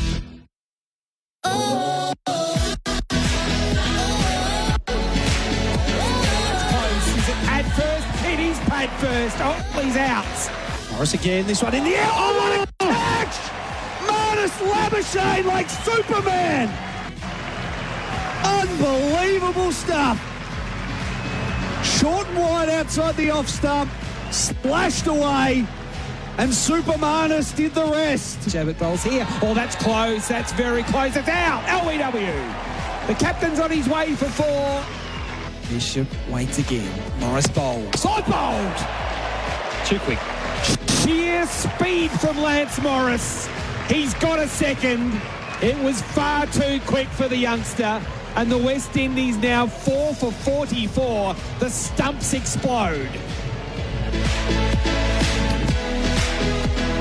So the West Indies, having been sent into bat by Stephen Smith earlier today here at Manuka Oval, 4 for 55 at the drinks break after 15 overs. And as you could hear then from all the highlights from that opening 15 overs, it has been one-way traffic, Australia's way. Otley was the first to go out, LBW to Bartlett for 8. Carty caught Labuschagne, bowled Morris for 10. Shea Hope, LBW, Abbott for 4. And then Teddy Bishop bowled Morris without scoring. Athanase is still there. He's 24 not out. And Roston Chase is 6 not out. The bowling figures for the Australians. Bartlett 1 for 11 off 5. Green no wicket for 18 off 3. Abbott 1 for 14 off 4. And Morris 2 for 12 off 3. We've just had the drinks break. We're almost ready to go for the next phase of play. Adam White and Bryce McGain with you. Bright skies in Canberra. The forecast was horrendous this time yesterday. It sort of improved over the last 24 hours, and here we are playing cricket from the start. No hint of rain, at least at this point in time. It is very humid. We have seen the ball, Bryce McGain, swing around a fair bit, but no rain. And there's been a bit of seam, so it's not a bad opportunity to bring the leg spinner of Adam Zampa into the attack and see just how much spin there is off the surface. I'm expecting it to grip a little bit. This first innings for Liquorland. Cheers. Liquorland, choose to drink wise. With the West Indies 4 for 55. Zampa wearing the shades, comes in and bowls his first ball, and it's driven nicely into the covers, knocked down. But still able to get a single with Sutherland coming in from long off to do the fielding. So Chase to 7, 4 for 56 the score. So in the next over, Bryce, we'll go through those Sheffield Shield scores, a bit of a around the grounds, if you like, because... Well, it's an important round. It is a very round important 7. round. There are 3 after this round of Shield cricket games. A few of those Aussie players will play in the next round, but it does shape the table quite a bit, the results out of this game, and there's a result going on at the moment. Tight. Athanase on strike. Zampa bowls. He flighted that one up and teased Athanase, who lunged forward in defence back to the bowl. That ball was bowled at just 76 kilometres an hour, thanks to mate Internet and Mobile. Yeah, slower googly there, and Athanase has come down just to let Chase know that was a googly. I knew what was going on. A little bit slower. Athanase waits. He's on 24. Zampa bounces in, bowls. Athanase digs that full ball out into the covers. Mackenzie Harvey out on the field doing the fielding. Specialist substitute is Mackenzie Harvey. It's not a bad gig, is it? No. Travel the world. Maybe even doing that. All good wrong in there from Zampa. Athanase late decision to try and cut once he realised it was spinning away from the left-hander and missed it. He shaped to initially hook and then realised, oh, it's going the other way. Trying to catch up with it, missed it. Yeah, it was quicker. Deceptive. Cross-seam googly that was a bit quicker than the one he saw earlier. That one down leg side, and Athanase collapses the back leg and hooks it around the corner to Morris in the deep, and they go through for a single behind square leg. Athanase to 25, the West Indies 4 for 57 on the Macca's scoreboard. Cricket, I'm loving it. No slip in play. Sweeper at deep point, backward point. And a couple working the cover region for Chase. Zampa bowls another wrong, and that, I'm not sure Chase picked that one. He tried to force it away off the back foot on the onside and got a bit of an inside edge through his legs down to short fine leg, and they got a single. Over bowled 4 for 58, 3 from the first over after the drinks break. Quick and easy dinner? Pork Chop It. Find easy recipes like tray-baked honey and soy pork chops at pork.com.au and get some pork on your fork. The biggest EPL games live every Saturday and Sunday night, live right here on SEN. Chocolate soft serve changed the McFlurry game. Now the Tim Tam chocolate McFlurry is changing it again. Rich chocolate soft serve, crunchy Tim Tam biscuit crumbs and delicious Tim Tam sauce. Very chocolatey. Available at participating restaurants for a limited time. The West Indies 4 for 58. SEN one-day cricket for Henley Holmes. Build with confidence. Chase on 8. Athanase on 25, and Lance Morris will continue to bowl to Roston Chase. And first ball, he pushes from the stumps away into the offside, thought about a single and then sent Athanase back at the non-striker's end. Hardy doing the fielding. Before we get to the Shield scores, what's your thoughts on the one-day international shirt? To me, it looks very plain, sort of just basic training top sort of stuff as opposed to a nice one-day cricket uniform. Yeah, the most prominent part is the sponsor's logo rather than the Australian emblem. Well, that's a starting point, yes. Just think they could show a little bit better imagination. Morris bowls. Good ball. Shapes and beats the outside edge of Chase away from the right-hander. So the Sheffield Shield scores? Yeah, Victoria got their result. Tentative, as I said, by 3 wickets. There was a couple of night watchmen that were used, so the 7 wicket down maybe tells a bit of a different story. But good wicket at the Junction Oval, bit of liveliness there. They chase down 7 for 157, and they get the full points over the South Australian Redbacks. Big game going on at the moment over at the Wacker. Yes, I want to hear about that one. Morris bowls here to Chase. Returns to Smith at mid-wicket along the ground, no run. So it is lunch over at the Wacker. A big wicket fell just on the stroke of lunch. Daniel Hughes is out for 59 from New South Wales. They are 6 wickets down for 153. They require a further 29 runs. So with 4 wickets in hand, Western Australia all over. It's a spinning wicket. Green has taken wickets. His best figures, 6 wickets when South Australia were bowling in the second innings. Roccacioli is taking wickets for WA. Morris bowls here, and again he beats Chase, this time off the back foot, with again the ball shaping away from the right-hander. So New South Wales should win that.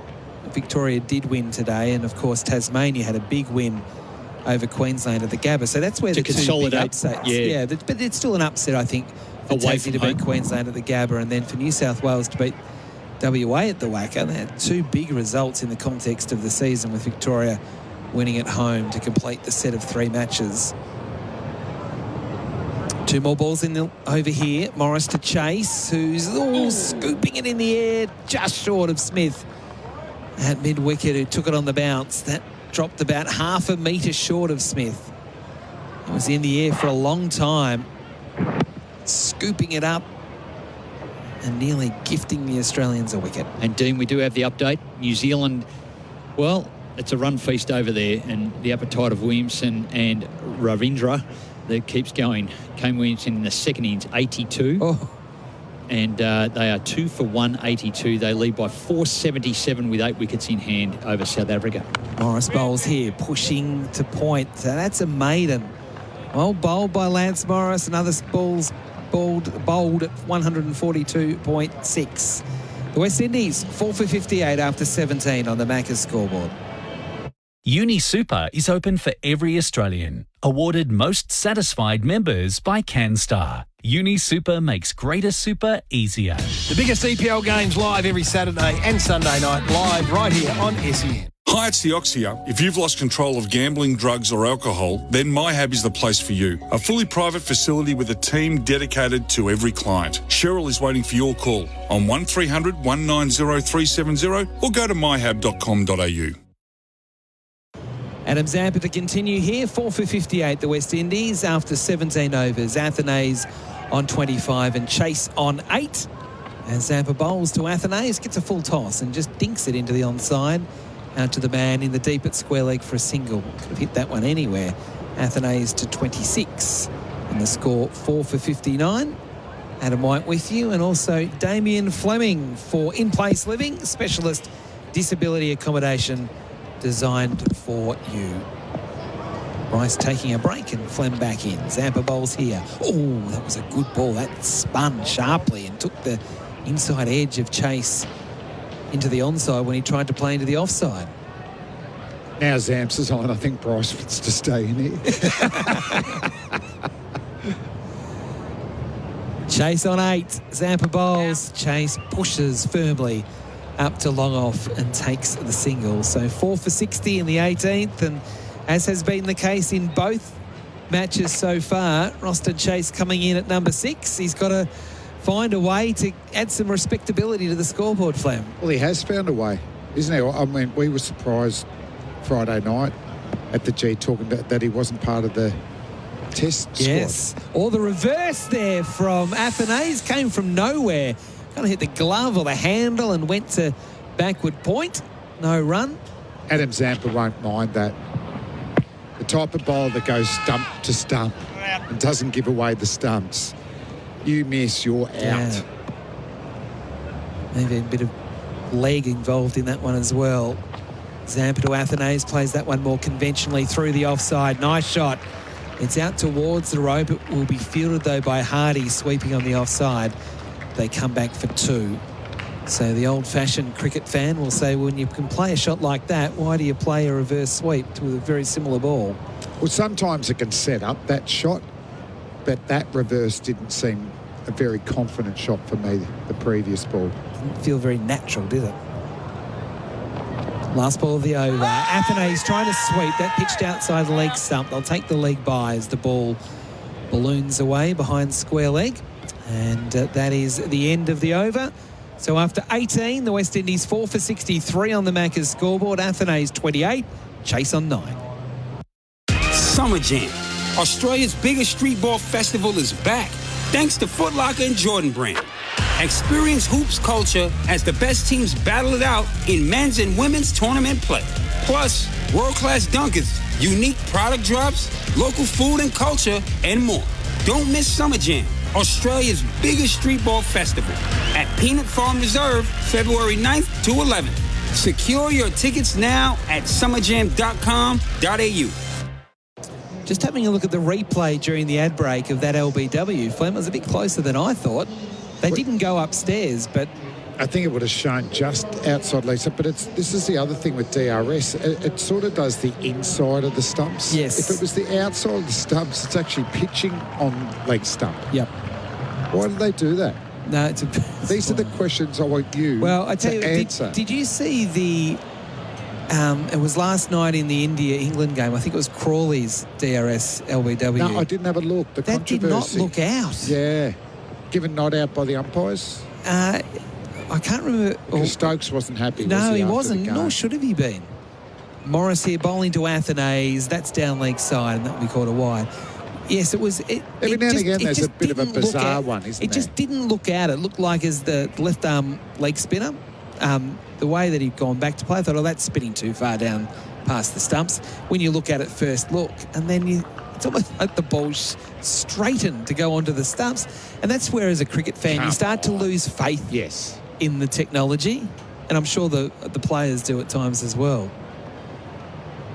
But yes, certainly Stokes got a little bit emotional about that. Morris bowling here to Athanase. That was a quick ball. He tried to flick it away off his thigh pad, but hit his thigh pad very quickly. Built up a nice close series, though, 1-1. If England can continue the battle. Yep. I didn't think it was their best bowling lineup going into that game. And we've got a nail-biter over there in New Zealand too. Yes, it's 4 for 64. Williamson looks like he's going to get a couple of hundreds in the one game. Yeah.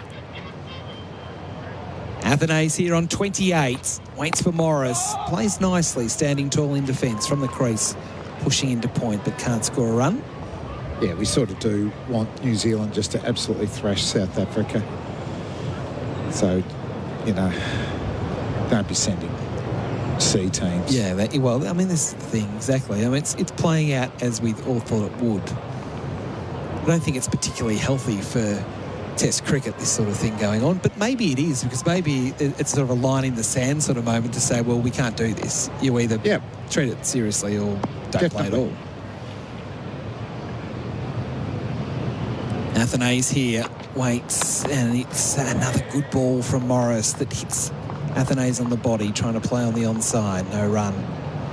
Or the ICC needs to not so much intervene, but say, well, we've got to be a little bit more sensible in the way we fixture matches, so so those players for South Africa are available.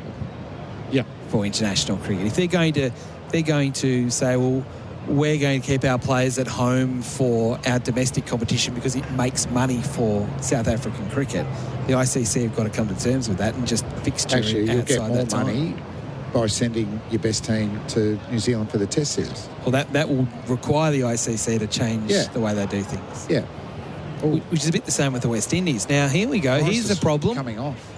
As we're talking, Lance Morris is jogging on. Coming from the field halfway through and over here. So this is a significant story here. You're right, Flem. He's walking off unassisted and almost went into a gallop. But he knew straight away that something wasn't right. He took his hat from the umpire and he's walking up the race. And he hasn't given us any indicator. He's not holding his back or shoulder or anything, is there? No. Kind of caught us all off guard. So as a result of that... Make sure you warm up, Will. Will Sutherland will now have to complete the over.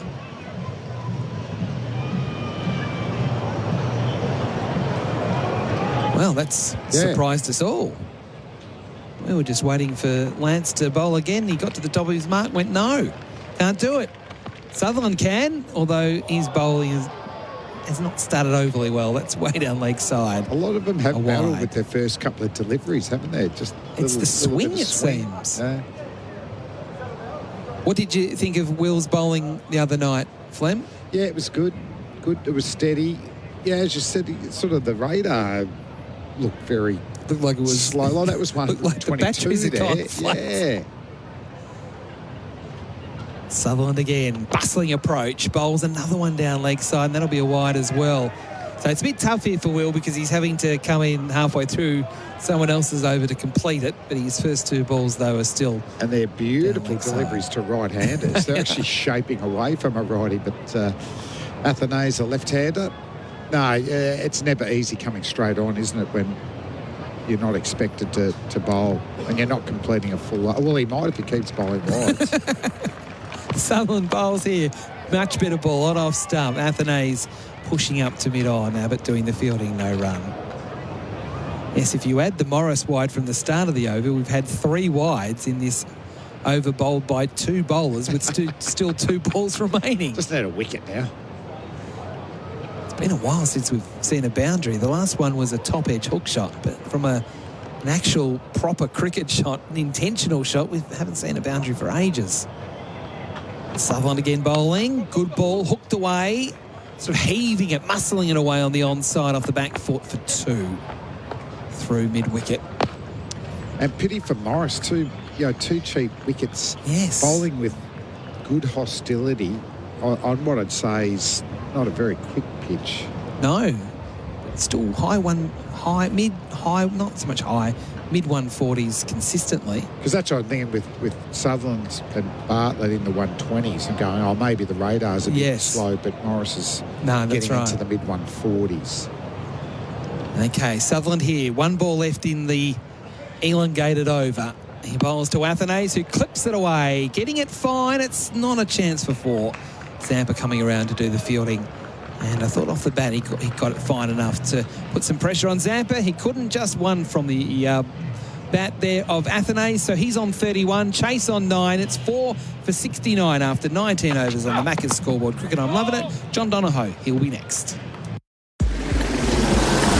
We've got one lane out of action on the Westgate Freeway outbound at Todd Road thanks to a broken down truck. Then another broken down truck on the Westgate Bridge with 2 lanes out of action on the outbound. If you see anything on the roads, 1300 595 937. Enjoy up to 50% savings plus a bonus $500 off during Norwegian Cruise Line's flash sale. Conditions apply. Visit ncl.com and you can hear Super Bowl 58 live next Monday right here on your home of sport, SEN. Again, one day cricket for Henley Holmes. Build with confidence. Adam Zampa to continue. In now to Athanase, who tucks this one off his hip out to mid-wicket for 1. Flem, just having a look at the replay there of the Lance Morris issue. It looks like a side strain. He sort of... Just only a very quick... So, and that old grunter muscle, and it is on the left side, which is generally where they get them. And they're so hard to, I guess, work through as a bowler. It just goes your side. Zampa in again.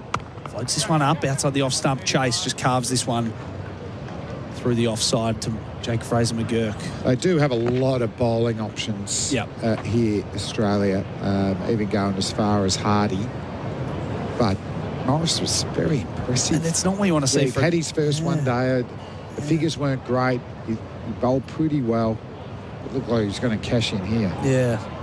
And it's just such a bad way. I mean, we spoke about Matt Short. He's just starting his career at 28. Lance Morris into the side as well. It's not what Australia needs at this stage. 4 for 71 now, the West Indies. Zampa none for 9. He on the outside, the off stump, the wrong, and that was beautiful. Beat him all ends up. Athanase tried to work it leg side. Bryce McGain out the back, blushing like a Cheshire cat. Watching that, that's nearly taken the off stump. That's a funny one. I don't think it was the wrong one. I think it was the one that went straight on. Yeah. Zampa in again, floated this one up outside the off stump and driving, got an outside edge. Yeah, Bryce would love that. Yeah, it looked like it was more out the front of the hand. It was 95 kilometres an hour. Just these subtle changes that Zampa's got. Yeah, you're spot on there. It's not a wrong one. Yeah. But it just went on with the arm. Side spinner. Yeah. Zampa in on the leg stump. Slog sweep. This will be out. Down to fine leg. Gone. A real nothing shot from Alec Athanase. And his innings ends on 32. And the West Indies lose their 5th wicket. It just wasn't a convincing slog sweep, was it? And this is what Zampa does. He just works them over. Athanase tried a reverse sweep the previous over and it wasn't convincing, and this was more the traditional one, a top edge. It was just the leg break. Do not hit the ball anywhere near Sean Abbott. He is an absolute gun, but that was what I like to call the room service catch. That was easily delivered. He didn't need to do much work there. West Indies in real trouble. You know, Chase has been excellent in the middle order, but now he's going to need some support around him. I think you and I spoke about 20th over. Yeah, you and I spoke about it when Roston Chase got bowled sweeping in Melbourne. If he goes through with that shot even more and tries to hit it over Sean Abbott or a little bit square to square leg, it's a boundary every day of the week. It was a real just paddle around the corner. Yep, but top edged it, but there was no minimal bat speed. Yeah. It really was like he was trying to place the ball, but he actually gave himself, made it more difficult for himself. I mean, Abbott's still 20 metres off from the boundary, but I agree. If that was a full-on, full-speed sweep shot somewhere near the middle of bat, it's probably going for 6. Yeah. Romario Shepherd now, with a bit of work to do alongside Roston Chase. West Indies 5 for 71 for Macca's cricket. I'm loving it. Steve Smith earlier winning the toss and electing to bowl. And Shea Hope saying at the toss that he would have batted. So both teams got what they wanted. And already Australia well and truly on top. Here's Zampa again to close out the 20th over. Shepherd down the leg side. And that'll be a wide. Josh Inglis trying to con the umpire there. He'll be so disappointed, Zampa. Shepherd didn't pick that wrong. And if he'd got that on-off stump, I reckon it was going to go through the gate to bowl him. Might have get another chance at it. So Shepherd waits now. Zampa in past the umpire. This one is outside the off stump as he pushes through the covers. Out to Fraser McGurk just for a single. Successful over there for Adam Zampa. 3, 4 and a wicket off. At the end of 20 overs, the West Indies are 5 for 73. Club X, with 21 shops locally and 40 years experience, is the exclusive distributor of Magic Touch fun products. Ideal gifts for your Valentine. clubx.com.au. The biggest EPL games live every Saturday and Sunday night, live right here on SEN. Want to build a new home but need to move in now? Henley has fixed price completed homes and townhomes ready to buy with premium inclusions in the best locations. Get the Henley Everyday Advantage. Buy a completed home and move in now. Henley.com.au. Innings is for Liquorland to the cricket. Cheers. Liquorland, choose to drink wise. John Donahoe, my name. Damien Fleming's our expert for in-place living, specialist disability accommodation designed for you. Romario Shepherd, not the worst bat here, Flem. 391 runs at 20, a strike rate of 104. He's got a high score of 50 against Ireland in 2022. So, again, another one we keep saying he's going to need every bit of that. Yep, certainly. You know, I'd be looking to build a partnership. There's plenty of gaps. Bartlett back into the attack. Outside edge. Gone. Romario Shepherd not going to go anywhere near 50. A beautiful delivery, swinging away. Chased it outside the off stump and a thick edge into the gloves of Josh Inglis. Just still swinging. Bartlett's come on in the 21st over. Has made the ball. It was a wide ball. Shepherd really didn't need to go hard at this. His front foot, really, it was just a little bit of a forward press. And throwing the hands at a wide ball. Didn't even really look to face a couple from Bartlett. Have a look what's going on, because 30 overs to bat. There is still a couple of slips in place, so there is a lot of gaps. That was a low percentage shot, and quite rightly, outside edge, caught behind. Bartlett is having a dream start to his international career. Cheap wickets on Friday night, and now 2 cheap ones here today so far at Canberra. 2 for 11, Xavier Bartlett, and he's just reaching for that, Romario Shepherd. Not a shot, as he said, he needed to play, to be honest. There's a catch and cover in position. There's 2 slips. It's okay to leave the ball when you're in this in a lot of trouble, because it's more about, well, if we bat 30 overs, if we can go at 4 and over, it's probably not going to be ahead. But if you get early wickets and it's still swinging, you're well and truly in the game. Matthew Ford strides to the crease in his 3rd one-day international. Burst onto the scene with a 3-for against England on home soil. Now he's got a job to do. He'll bowl well in these conditions. He will. But he needs a total to defend. He certainly does. 6 for 73 is not good for the West Indies. He walks at him first ball, and how good was the swing there from Xavier Bartlett? Well, how good was the swing from Ford? He was playing the wrong line of the ball. Yeah, first ball. Did not see that happening. And leg side of the ball and as well. I like aggression, but does he know it's not? He might think it's a T20. I know they've gone past the 20th over, haven't they? No, if I'm coaching, I'm just not happy with that. No. You've got to bat the overs.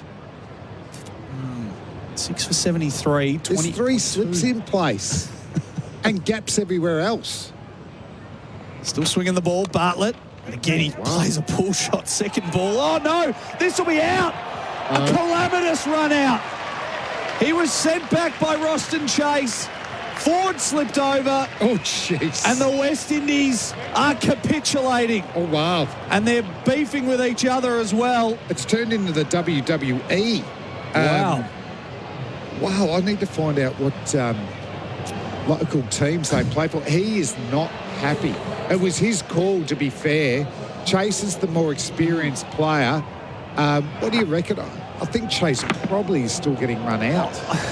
I think diving to his right. I think there's one there if they go on the call. No, you're right. And it was his call. Yeah. I think there's one there, but yeah, Ross and Chase, both from Barbados, these two, so yeah. Yeah, I was just saying whether, if it's a Barbadian and a Jamaican, it might add a little bit, but it's your own island. But just seeing the replay, he's on the back foot and goes. Oh, Chase is just watching the ball, and he hasn't backed up with any intensity. Forward slips. Poor from Chase. Yeah, you've actually got to back your teammates' call. Yeah, and it's Matthew Ford's call, as you said. He's looking at, he's ball watching. Ford would, see if we can hear it. No. Ford was confident that they could both get there. And can we get a lip reader in? Because I'd like to know what he's saying. I mean, the only argument from Chase is, whether the match situation, whether you'll need to go for those risky singles. But you've also still got to be proactive. And that's basics of cricket. The man who hit the ball called yes, and you weren't backing up with any intensity, and you were watching the ball.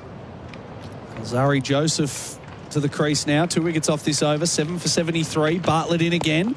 Joseph got offside of the ball and nearly got bowled, but he was able to push this one out to mid-wicket, and the Bronx cheers come up from the Monica Oval crowd.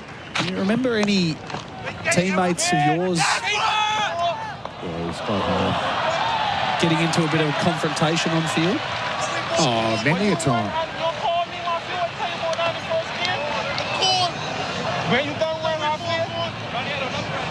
We're just trying to hear what they were saying. Yeah. It sounded like Ross and Chase said. Let's see if we can hear it here. I think Matthew Ford said, listen to the call. I just think, he, as you said, he would have got there. Yeah, defended down to... Whether you want to take that risk, but you've got to respect the call.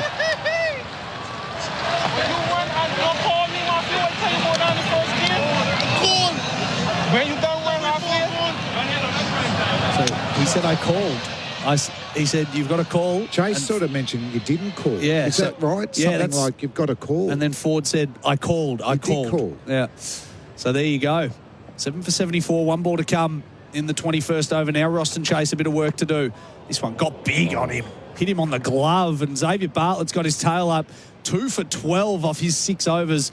At the end of 21, the West Indies in all sorts, 7 for 74. Good afternoon. We got heavy delays coming out of the Domain Tunnel in the city and travelling to the Princess Freeway with a number of breakdowns, including one on the Princess Freeway just past the Ring Road merge. If you see anything on the roads, 1300 595 937. Quick and easy dinner, pork chopper. Find easy recipes like tray-baked honey and soy pork chops at pork.com.au and get some pork on your fork. And you can hear Super Bowl 58 live next Monday right here on your home of sport, SEN. 433 98 11 16. If you can remember any players, any teammates across sport that had a blue on field, there's been a few in the AFL, I reckon, Flem as well over the years. Big Barry Hall got into a few of his teammates across the journey. I'm sure Plugger did as well, but there's been a few across all sports. Adam Zampa now to continue. He'll be smelling wickets here. Yeah. 1 for 11 off his 3 overs. Joseph can play big shots. Highest score of 80-odd in Test match cricket. He's not the worst. No, certainly isn't. He's going to need to support Chase, who's at the other end on 10. Zari Joseph on strike here now to Adam Zampa. Floats this one up. Well bowled on the crease line. No run. 7 for 74 for West Indies. It's as bad a batting performance I've seen for some time from a team with plenty of talent in this format. Zampa over the wicket again. Again driving from the crease. Joseph down to long off. They'll take a single. But for the Australians, well, domination just continues. Winning the toss, deciding to bowl, good decision, even though the West Indies would have batted themselves. Encouraging performances from Bartlett and Morris. Let's hope Morris's injury isn't too bad. Zampa now to Chase. Goes forward and defends. No run. But with Chase and Joseph's experience, I mean, why can't they bat through here? You know, as I said, they're not going to get 250, but going 4 and over still gets you up near that 200 mark. Chase waits and flicks this one down the ground to long on. He'll get a single. I just think Plenty of this. Just hit the gaps. I get the feeling that they just get a little bit impatient, a little bit bored at times out there, and they want to be the swashbuckling West Indian team of old, and all of them want to hit it over the fence. That's just my feeling. Shots of Lance Morris, it's not great shots. He looks very, very flat. Yeah. Early in his career, 2 wickets today. Here's Zampa again. Nearly got it. Sliding through Alzari Joseph, who was deep in his crease. Nearly skidded onto middle stump there. Was able to jam down on it late. And you're right about Lance Morris. He's just talking to physio now. He looks shattered. It just means, I think at best 6 weeks, those type of injuries, they can be 12. Zampa to complete his over. Wrongan this time, and forward defending there from Alzari Joseph. Better on the front foot. 22 overs gone on the scoreboard for Maccas. Cricket, I'm loving it. It's 7 for 76. Welcome to Officer Fields, your new home in Melbourne's southeast. Land now selling from $467,000. Officer Fields, life as it should be. Register your interest now at officerfields.com.au. Own a caravan, camper van or motorhome? With Camplify, you can safely rent it out when you're not using it to help pay for that next adventure or project around the house. Listing is free and simple. Visit camplify.com.au and find out why it pays to share. One-day cricket for Henley Holmes. Build with confidence. Flem, we've got confirmation through from Cricket Australia. Lance Morris sustained a side strain in today's ODI match against the West Indies in Canberra. He'll have a scan. Timing is to be confirmed to determine the extent of the injury. Exactly. Here's Bartlett again. Gets an outside edge off the bat of Chase. But as you said, could be 6 to 12 weeks. Which you don't come back quickly. No. So that could be season ending for him. You know, no New Zealand tour. Yeah. Did he get picked up in the IPL? It's a good question. I'll have a look for you. But in between, he actually had stress fractures at the back at the end of last year. He was going over to play county cricket for Northamptonshire. And it was just a regulation scanning of the back, which they do for all the quicks at the end of a cricket summer. Bartlett in again, outside the off stump, in the air and floated over the inner ring. Aaron Hardy comes around. Again, a risky strategy from Alzari Joseph. Got back for 2. So all contracted players are scanned, the fast bowlers, and there was just a little shallow line through his L4 vertebrae. So found early. Okay to start the season, but it just shows, particularly for those express fast bowlers, there can be a high attrition rate, particularly early in their career. Bartlett with the figures of 2 for 15 off nearly 7 overs. The pick of the bowlers again and outside the off stump, forcing Joseph to wait and just open the face down to third man. Get a single. Chase is 12, Joseph 5, and the West Indies 7 for 80 after Steve Smith put him into bat. So there's still 3 slips in place. This is how well Bartlett's bowled. He really does look like still getting a wicket every ball. 6.3 overs, 2 for 16. Has rarely bowled an average delivery. They've been attacking balls. Chase on strike now. Bartlett in. Again on the off-stump line. You're right, Flem. He's just nagging away at a good length, not giving them anything to hit. Can't get under one to try and hit it down the ground. It's been a great resurgence from Xavier Bartlett the last 12 months. Yep. And I wonder now whether he gets a run in this squad, I guess, for the T20 World Cup in the middle of the year, based on his BBL numbers and his bowling here. Could be a handy backup over there in the West Indies and the US. Bartlett in again. Short ball. High on the bat. Out to mid-wicket. Gone. Wow. A great bouncer for Xavier Bartlett. Jake Fraser-McGurk takes a nice catch at mid-wicket. And Xavier Bartlett, in his second game, has 3 for 16. And a dream start to his international career. Roston Chase gone.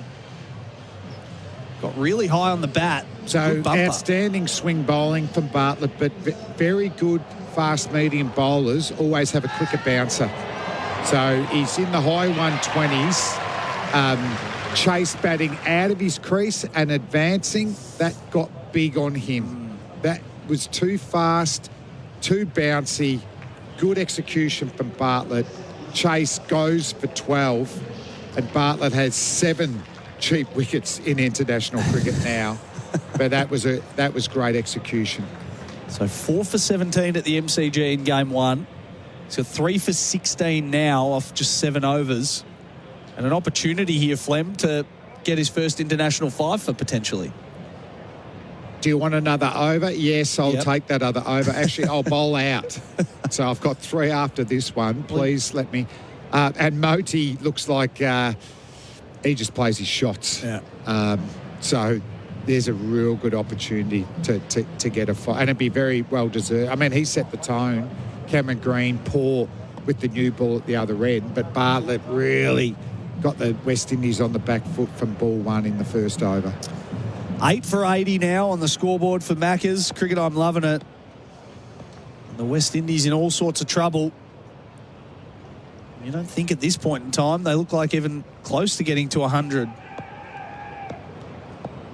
Modi on strike. Can Bartlett strike another blow to the West Indies? The left-hander waits. That one way down leg side, and that has swung a mile down the leg side, Flem. What was I saying? Down there for 4.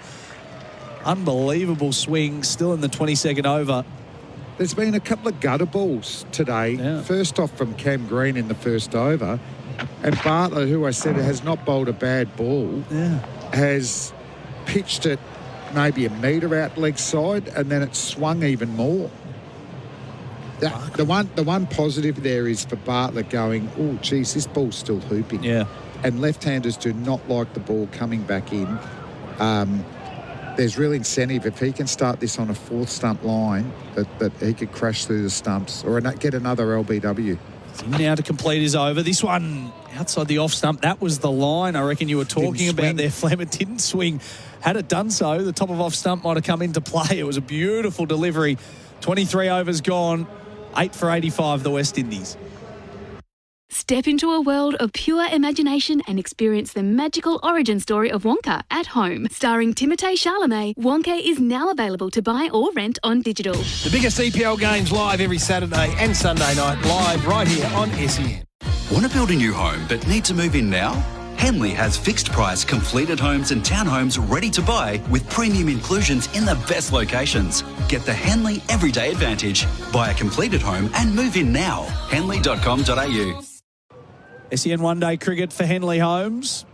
Adam Zampa to continue. Couple coming through off the temper text. John McEnroe's doubles partner all would have had to wear earplugs because they would have copped an earful from him. It was a Fleming, wasn't it? Peter Fleming. I think so, yeah. Any relation? No? Yep. Zampa in on the leg stump. Turns this one to mid-wicket for a single. The classic one coming off the text is Satanta O'Halpin and Cam Cloke at Carlton training. Who do we feel like won that one? Oh, I reckon probably Cam Cloke. I don't know. What do you think? No, do you remember seeing the footage? Oh, well, someone got kicked, yeah. Cameron wasn't in the game there, no. Okay. No, the Irishman, I think, knew how to handle himself there. Fair call. And Billy Frampton and Cole Hardigan at Adelaide training as well, getting a run there. So a few teammates having blues. Frampton comes alive, that's what they said. Yeah. Now a premiership player. 8 for 86. Kane Williamson, another 100. Yeah, he's 31st. Jeez, I love watching 31st Test 100. Goes past Don Bradman, I heard this morning, in terms of Test match 100s. Crazy. He's going to be a big factor in the upcoming Test series as well against Australia. Modi on strike now. Left-hander waits. Zampa up, floated that one. It was a full toss. Got away from him a little bit. Couldn't beat the field. We've got a short leg in here as well, Flem. For Adam Zampa. Yeah, little text here from Steve. Enjoying it all, the call, boys, but the West Indies are no good. Steve, after their encouraging performances in the Test series... This one defended from Modi, no run. I totally agree. Yeah. I thought they would be more suited to white ball cricket, and that's not to say their T20 team won't be really, really competitive. In red ball cricket, I mean, they surprised everyone, and in a really good way too, isn't it? How is Mackenzie not in this team? Zampa, that'll be close. He went down to sweep, gone. Played all around it, did Modi. It was a full ball, hit him on the toe. He's gone up. Went to sweep, but he was a mile away from it, and I reckon this will be out. Yeah, it might not go up though, because it's for the 9th wicket, but. For me, it's just hitting the stumps. It was more of a swipe. What about Mackenzie? But he looked so suited to white ball cricket. We know Shamar Joseph's gone home with injury. They'd be really big ins, but I just thought they'd be better with their batting. Absolutely. Fair review for LBW, on-field decision, out. I've checked the bowler's feet, fair delivery, front on, please. So we'll go through the process here as slow-mo comes up, and Modi was miles away from it, so he won't have hit it. He's not going over. Where it pitched, though, Flem. Spot, leg side, please. Might be yeah, close. It's all down to that. Yeah. It'll be close here, but keep rolling through. You're speaking about guys who aren't playing in the team. I mean, it is a shame that guys like Kyle Mayers and Jason Holder. Well, Jason Holder was in Sandringham at the launch of the new Callaway driver yesterday. I mean, this is the thing. Keep going through. Just go back a frame of 2 please. Yeah, I can understand him not playing red ball cricket, but white ball cricket. Underneath the bat. It's just going to be about the line, as you said here. And it's been given out. Look here, so he's out. Pitching in line, and that'll be gone. Wickets hitting. So they lose their 9th. The original art decision, stand by, your on-screen signal. And they will confirm another LBW shout goes up. How's that? Get amongst it with Tinny's Craft Beer, available at Liquorland. Choose to drink wise, and Gudakesh Modi gone for a 4th ball duck. Things just getting worse now for the West Indies. They're 9 for 86. And we could have seen it done this over potentially. As big O'Shane Thomas strides to the crease. It's just been a reckless batting innings on so many levels here for the West Indies. Yeah, how many got unplayable deliveries? Even the first one was not out. It was a great delivery, but he actually hit it onto his hit the bat first onto the pad. Bartlett swung the ball around a bit, but that was Otley. But just about every other dismissal has been just poor batting, and probably the worst is almost Shy Hope. Yeah. Yeah, I was building him up as one of the best. Well, he is one of the best, biggest show. He averages over 50 over a long period of time. 16 international He's looked erratic. Yeah. He's looked like he needed to dominate the batting all along. I just thought he'd have more composure and look to bat deep and then accelerate late.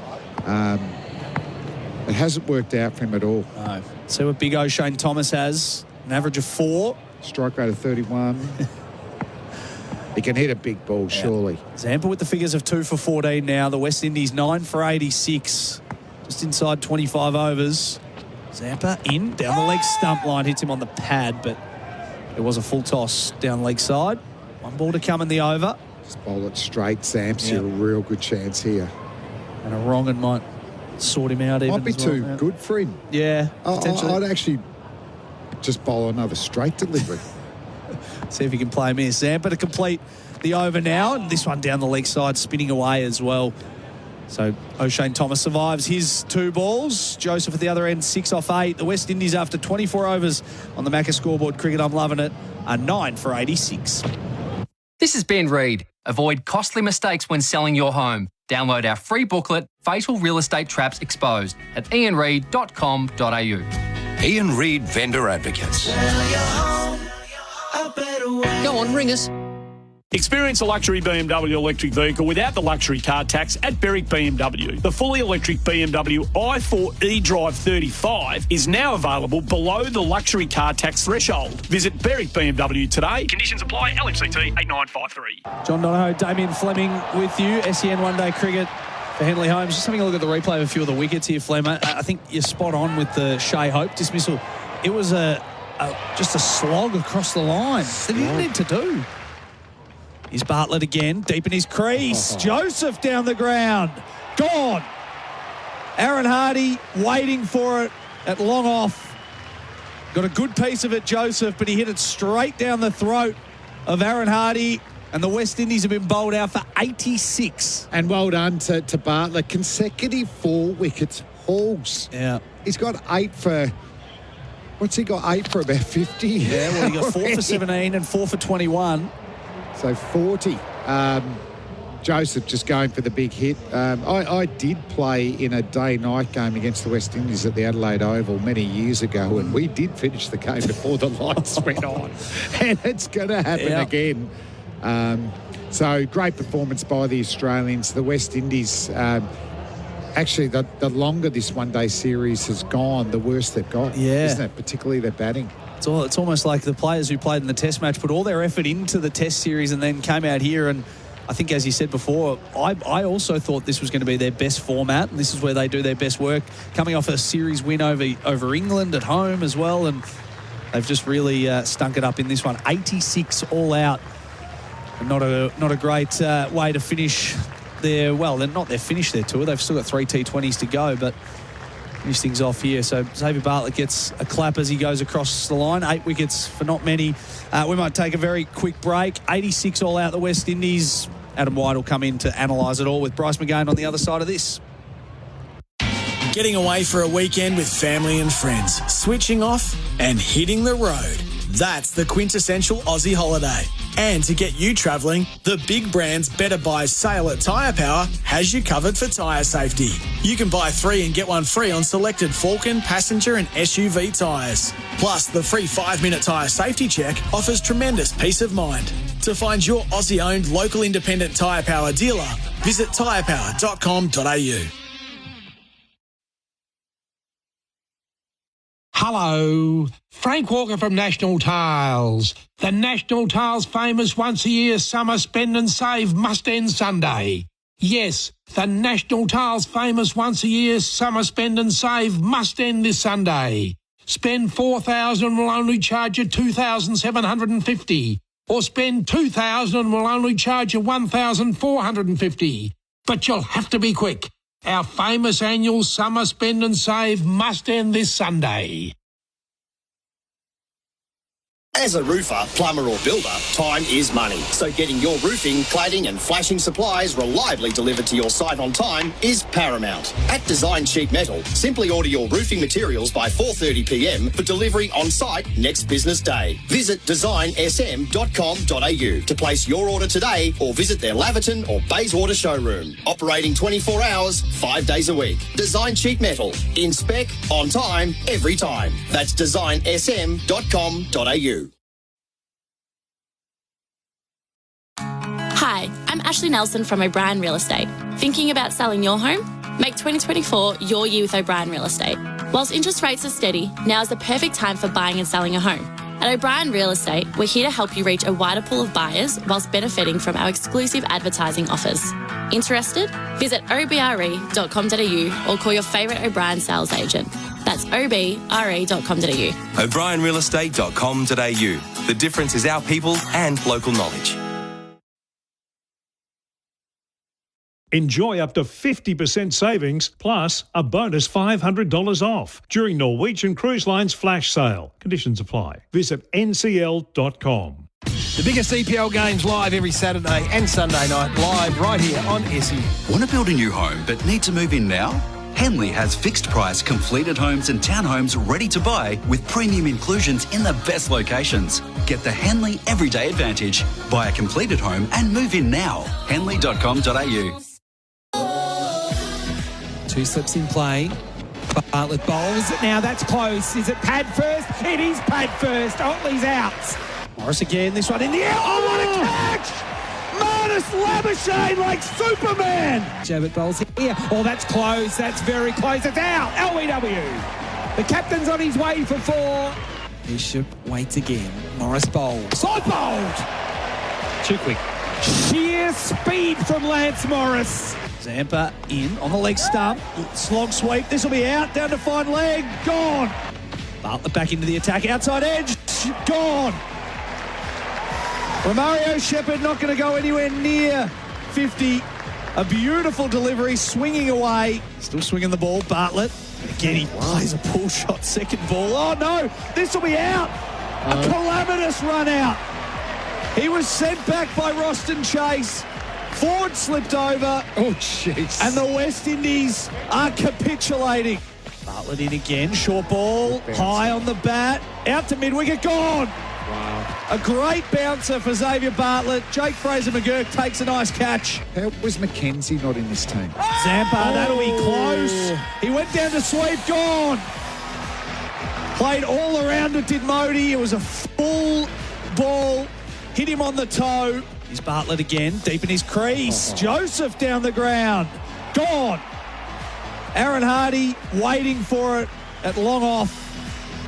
Got a good piece of it, Joseph, but he hit it straight down the throat of Aaron Hardy, and the West Indies have been bowled out for 86. That's right, out for 86. This is the innings break for Red Energy. Switch to 100% Aussie-owned Red Energy, redenergy.com.au. We're not really meant to be having the innings break at this time, but we are because the We've West got to be Indies... flexible, Whitey. That's right. The West Indies out for 86 in just 24.1 overs. If 86 isn't bad enough, the West Indies losing 6 for 15. So they were 4 for 71, all out for 86. I've got something for you too. Yep. I've got something You for better you than too. that? The second highest score was extras with 13. That's sort of junior cricket sort of stuff, isn't it? It is, look, it is a bit deflating, to be perfectly honest, and that's probably being kind, considering how well the West Indies did in that test match in Brisbane. And look, you look through the team, and the reality is there were only 2 players from the team that beat Australia in the test match in this match today. One of them is Alec Athanaze, who's one of the young players, and Elzari Joseph, one of the bowlers. So I think we've got to put into perspective that this is a very different team, and I guess like Australia, the West Indies are trying things. The things they tried today didn't work particularly well. Just horrible shot selection. Yeah, real village stuff, if we want to be honest. So what has happened today is Otley's gone out and made 8. He was LBW to Bartlett. And was not out. And he didn't review something that he clearly inside edged. They talked about it, but decided not to go upstairs. Casey Carty, who did well in the first 2 matches, he was out for 10, brilliantly caught by Labuschagne at point off the bowling of Morris. So the first 2, 8 and 10. Shea Hope just played a slog and was out for 4. The captain, who, as Flem said, averages over 50 in one-day international cricket with 16 centuries, did not look the same player that we've seen before. So he was out for 4, LBW Abbott. Teddy Bishop on debut, bowled Morris for no score. Romario Shepherd was caught. Inglis bowled Bartlett for 1. Matthew Ford, he was run out without scoring, with Harvey and Inglis involved there. Then it was, after that, Roston Chase caught. Fraser-McGurk bowled Bartlett for 12. Gudagesh Modi was out. LBW Zampa without scoring. And then the last man to fall, Elzari Joseph, who held out to mid-off for 6, caught Hardy bowled Bartlett. Shane Thomas not out without troubling the scorers. The bowling figures for Australia: Xavier Bartlett 4 for 21, Cameron Green no wicket for 18, Sean Abbott 1 for 14, Lance Morris 2 for 13, Adam Zampa 2 for 14, and Will Sutherland bowled 3 balls, no wicket for 5. The reason he bowled 3 balls is because Lance Morris had to leave the field halfway through an over with what has been confirmed by the Australian team as a side strain. He had 4.3 overs, 1 maiden, 2 for 13. So that's the bad news for Australia, because that pretty much rules out Lance Morris for the New Zealand tour as a backup bowler, and also rules out him playing any more Shield cricket for WA in the lead up to a potential final. I would say so. It would have to be the slightest of slight side strains for him to be able to play Sheffield Shield cricket, unfortunately. So there's going to be a lot of disappointed cricket fans. We're seeing some of them on the text message. Joe What's the general 98 11 16 the listeners? Nathan from Doreen, pox. Just one word. But I like who was that again? Who did Nathan from Doreen. So he's very direct. Very Succinct. much so. Straight to the point. Another one here. Hey, cricket team. Any chance we could scrap the last 3 T20 matches against the West Indies and spare the carnage? Well, I guess we can respond by that. Why don't we just combine them all in one day and play a T60? Have you thought about that? But Flem, the T20 team is actually for the West Indies a lot stronger than the one-day team. Yeah.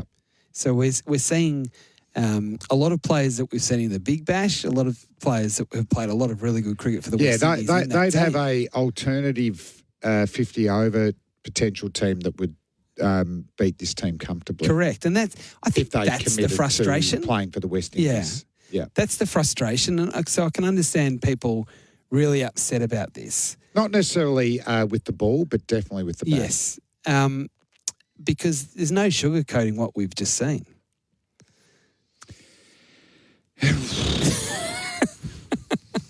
So send us your messages and we'll read them out. 0433 98 11 16. Hawks. It is the innings break for Red Energy. Switch to 100% Aussie-owned Red Energy, redenergy.com. Fraser McGurk's going to have a bat, though. And now this is the thing. I'm looking forward to that. I dare say if there's half an hour of Fraser McGurk batting, we'll all be finished before we've had our dinner. Yeah. And we'll all be going home. So let's just try and take some positives out of what we've seen from an Australian point of view. Xavier Bartlett, Flem, who took 4 wickets at the MCG, has gone and taken another 4 wickets in his second game. Okay, it's against the West Indies and we saw the way they batted, but just from what you've seen from him today again? Yeah, I mean, if you break him down, he's got a very efficient action. He maximises his height. He bowls over the top outswingers that bounce off a very good length around off stump. So, there is some real serious potential internationally and in Test cricket as well, because that type of bowling will work in Australian conditions. But imagine that over in England and South Africa and New Zealand. And we were saying earlier, this isn't their best 50-over team. But everyone who gets an opportunity, you got to enhance your reputation. Yep. And he has significantly. And then the bouncer to get chase. So fast medium bowlers, we talk about moving the ball in the air, slower balls, but it's also your change up that's really important. So your bouncer, your Yorker, sometimes even just your stock ball, putting a bit more shoulder into it just to be a yard or two quicker. He did chase all ends up. He was lucky not to get hit in the head and did him with a bouncer. So, that's awesome. And Abbott is just, he could be a full-time member of the Australian 50-over team and it's hard because of the quality of bowlers. He says a bowling line. And Morris enhanced it, didn't he? I thought he was good on Friday at the G. Figure's not great. He got 2 for 13, and he was going to get 5. Yeah, he was. He was going to rip through them. In the end, it was so great sign. Zampa's a gun. So Sutherland didn't get really a bowl. No. Can I ask you a question about just something you said about Sean Abbott? So there's Abbott, there's Morris, there's Sutherland, there's Bartlett. Obviously, there's Spencer Johnson's another one, and that's just off the top of my head. Jai Richardson. My question to you is, does there come a point where the Australian selectors have actually got to retire off the likes of Stark, Hazelwood?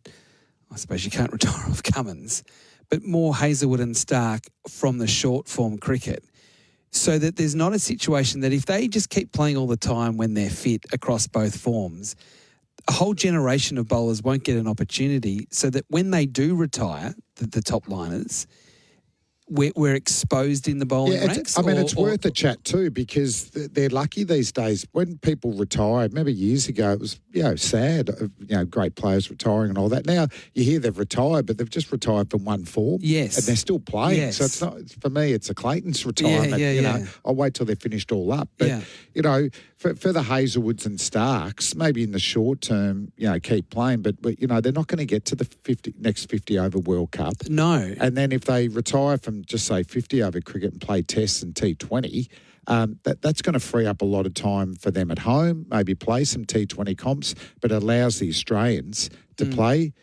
these these players that are playing in this team. So I'd like to think the selectors are talking to the older players and seeing which format they want to. We all want them all to be playing Test cricket. Yes. But which one out of, and maybe after this T20 World Cup in the West Indies, America, we'll see 3 or 4 names retire from that format as well.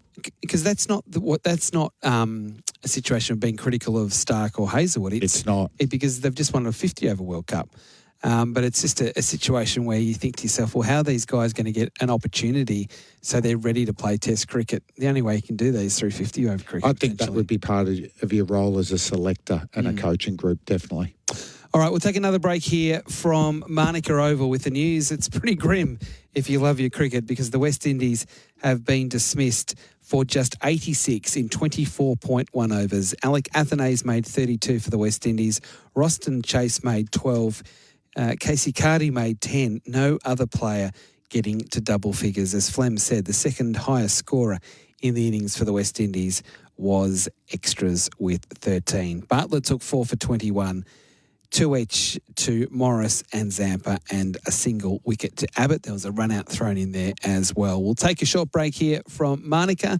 John Donohoe will come in with Bryce McGain as we continue our halftime show for Red Energy. Switch to 100% Aussie-owned Red Energy, redenergy.com.au. More after the break.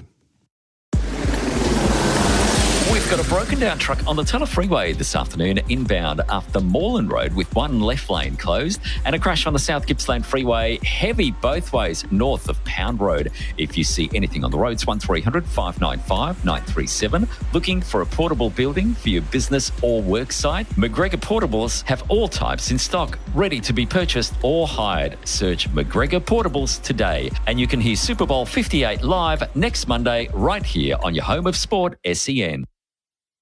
Harvey Norman Mates Rates on now. Save over $1,000 on Samsung The Frame 65-inch TVs and save $200 on an LG 420-litre bottom mount fridge.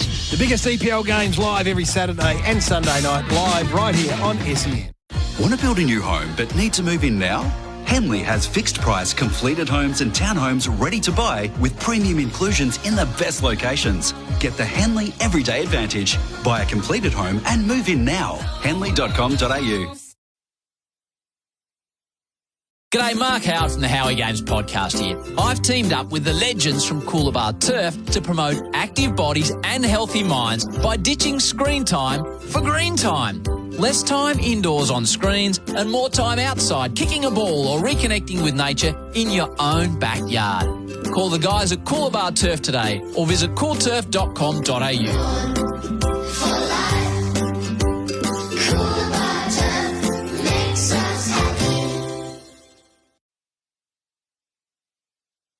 Been waiting for the perfect moment to get a great deal on a new van? Well, now's the time to get moving during the LDV 2023 plate clearance. Get the LDV G10, the best value 1-tonne van from just $33,990 drive away for ABN holders. Need something a little bigger? Check out the cargo-friendly LDV V80 van, also from $33,990 drive away for ABN holders. Visit an LDV dealer for a test drive today. LDV, bring it on. New stock vehicles only. Excludes G10 Plus MY 2024. T's and C's and exclusions at ldvautomotive.com.au. Pioneer Seeds is excited to bring Australian farmers the next big thing in our trusted Y-Series canola hybrids.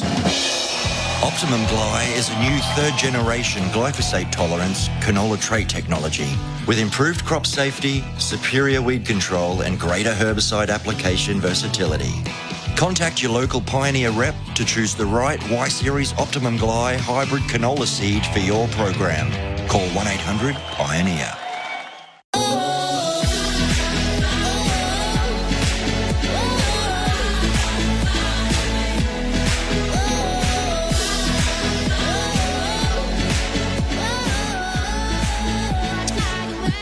SEN One Day Cricket for Henley Holmes. Build with confidence. John Donohoe with you.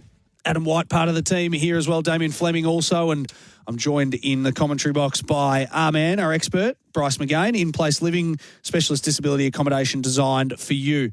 You and I were having a chat out there, Bryce. Within 10 overs, they get this 86, do you think? Will they come out swinging, Jake Fraser McGurk will. He doesn't know any other way, so he will come out here red hot. And he'll be full throttle. So that's something to look forward to from a batting perspective. And look, he's been in some good touch, but I guess what we do know with Fraser McGurk, it can be hot and cold and lumpy performance. And he's just trying to iron out, I guess, how to do it consistently. So we're hoping that that's something that he can show when Australia go out and bat. Yeah, absolutely. Play commencing in about 10 minutes' time. So 0433 98 11 16 if you want to join us. Jake Fraser McGurk and Josh Inglis to open the batting. I like the fact that they've thrown Aaron Hardy up the order. We saw him not get an opportunity at the MCG with bat or ball, Bryce, but was pretty handy a couple of nights ago at the SCG. Gets his opportunity now by virtue of a little bit of tinkering in the side. Obviously, Matt Chalk goes out, and they've thrown Aaron Hardy up to 3. Yeah, I bet there was a few junior coaches out there that would have worn the wrath of some parents had their son or daughter not batted or bowled in a game and said, well, what's going on here? You've got to mix the order around. So I'm sure people have had a bit of a smirk around home. But no, look, he's a terrific player, and he's been right in the vicinity of he's a standout. He is a genuine standout. And the fact that WA have produced Cameron Green, Mitch Marsh is probably a little bit older than that group, but, then Cameron Green and Aaron Hardy, they're neck and neck. Yeah. Like, they are outstanding all-rounders. Very, very impressive. It is a real cricket factory going on over there. Adam Voges has his hands on the wheel, as I've said in AFL parlance, of the Ferrari. And he's just got players left, right and centre. The depth in their squad is extraordinary. It certainly is. And, I think they have they see a future for him in I guess, all formats of the game. I mean, it's going to be hard now to displace Mitch Marsh and to displace Cam Green, but certainly in the shorter forms of the game, I get the feeling they really like what Aaron Hardy brings to the table with bat and ball. Oh, they do. Yeah, he's a terrific cricketer, and he's taken on an important role. He's captaining at a really young age. He took over the captaincy with the injury to Ashton Turner for the Perth Scorchers. He then took over the captaincy. So it's not only showing, he's a great bat, he's a great bowler, and a dynamic fielder. He's a complete package. He's got leadership as well. Yep. I guess Australian cricket's in good hands. Will Sutherland, a Victorian all-rounder, is in that same sort of capability. Aaron Hardy probably just a little bit ahead because he's probably been around for a little bit longer, just a year or two longer, but has had a little bit more opportunity. But Australian cricket, in terms of all-rounders, is shining just at the moment. Yeah, and I mentioned Jake Fraser McGurk and Josh Inglis as powerful a top order as you could get, I guess from a Big Bash perspective. I mean, Josh Inglis was batting at 4 in the Big Bash and was still smoking them all over, and now he coming off a 60 at the MCG a couple of nights ago. They could well chase this down and undown if these two get going. Oh, there's every chance of that happening. And Aaron Hardy again will go home and hasn't batted or bowled, and his parents will ring up the coach again.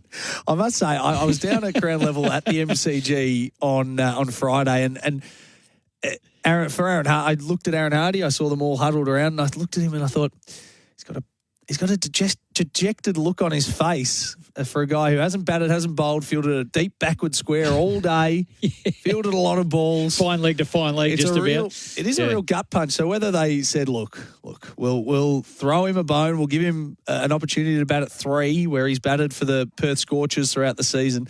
But it is hard when you don't bat and bowl. Steve Smith's going to bat at 4, Marnus at 5, and you'd think that it will be all sorted after that. Interesting that they've thrown Cam Green. They've brought Cam Green back down to 6, and whether it's experimental again. Oh, look, I think it's just mixing it up. They are looking to develop those players at 6, 7, 8 for the one-day team for the future. And that's where we saw Matt Short batting in the first couple of games. He's out with hamstring injury, if you're just catching up with the latest news. Not injury, soreness, a bit of tightness there, so it hasn't popped or torn it, but they're just easing him out of there so that he can play more cricket. The big news from the game, though, however, is... Yeah, it was that Lance Morris has sustained a side strain, and that, Flem and I were speaking... That could be anywhere between 6 to 12 weeks. He doesn't have an IPL contract. Mumbai Indians were interested in him leading up to the back complaint that he had. So he's had a terrible run. And it's such a fast bowler issue, the back and the side strain. And we saw Pat Cummins early in his career have the same sort of issues. Let's just hope he's such a good bowler, and we saw it was on display today. Let's hope he can get back from that quickly. Yeah, they're often related to the limited mobility, the back and the stress fractures, and then the side strain not allowing the body to move as it normally would. Look, it's a real blow. It's a real blow, and it is a real downer. There aren't too many negatives that come out of international cricket when Australia knock over the West Indies for 86, but that is a big blow. That rules him out fundamentally for the rest of the season. Yeah, and it's with a big series in New Zealand test-wise to come. He was probably going to be the travelling bowler, you'd imagine, and if someone did go down, he would be next cab off the rank, but you can probably rule that out now as well, and you saw the look on his face. He was shattered. Whether it gives now Scotty Boland that opportunity to be the next bowler, who knows? Well, I think the fact is he just loves playing cricket. Yeah. He was absolutely on top of the world. Yeah. He got his first international wicket, an amazing catch, Labuschagne at backward point, dive in high to his right, took an absolute specky. He gets another wicket straight away, blasts through the rookie in Teddy Bishop, knocks him over with pace, 2 wickets, he's feeling great, and then suddenly a knife goes in his side and he tears that side muscle. So it is an enormous blow. Any wonder he's dejected. Yeah, it happens so often. Before we head to a break and get the second innings underway, Bryce, from a West Indian perspective, how do you go about this? 87 to defend. I mean, at some point Australia will get there across the 50 overs, but how do you go about this from a bowling perspective? Well, again, it's an opportunity at an international level to bowl your best delivery and challenge the opposition. Yeah. Not try and chase wickets or be reckless or bowl to ridiculous plans. You bowl your best ball. The ball is moving, it's humid, it's warm. Yep. If you can move the ball, get it up there, attack the stumps, put Australia under pressure. Hopefully get a couple of early wickets. 87 is the target for Australia. The batter's not far away from coming out. You can join us, 0433 98 11 16. Craig asking, can we enforce the follow-on in one-day cricket?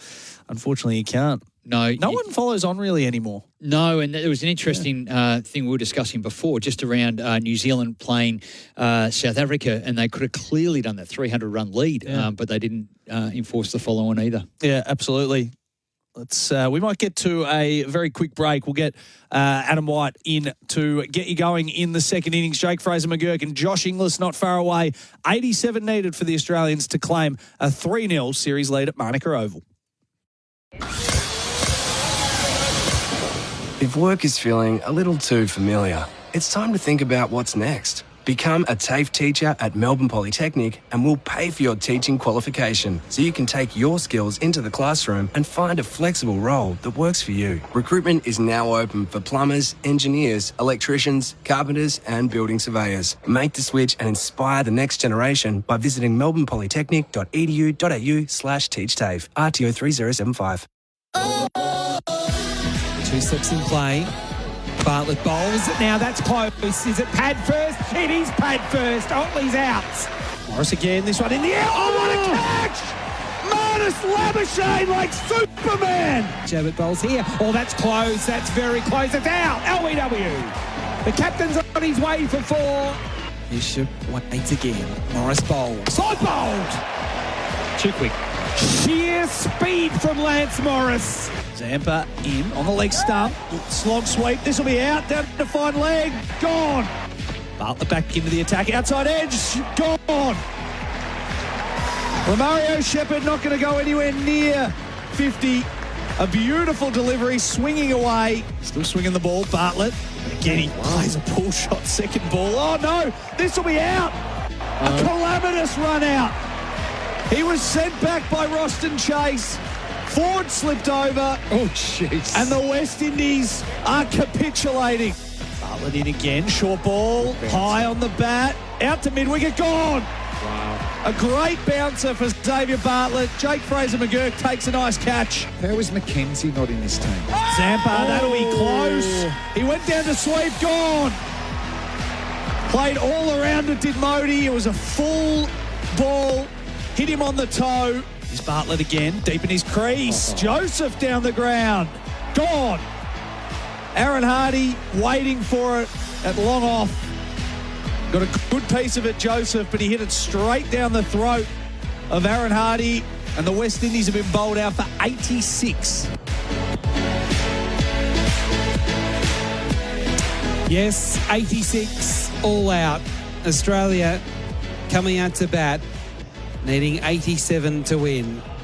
It was quite remarkable. The West Indies, their innings just 24.1 overs, and they lost their last 6 wickets for just 15 runs. Adam White and Bryce again with you to kick things off with the Australian innings. Jake Fraser-McGurk, he's out there with Josh Inglis. Showtime. Get the popcorn out. Anything's possible here.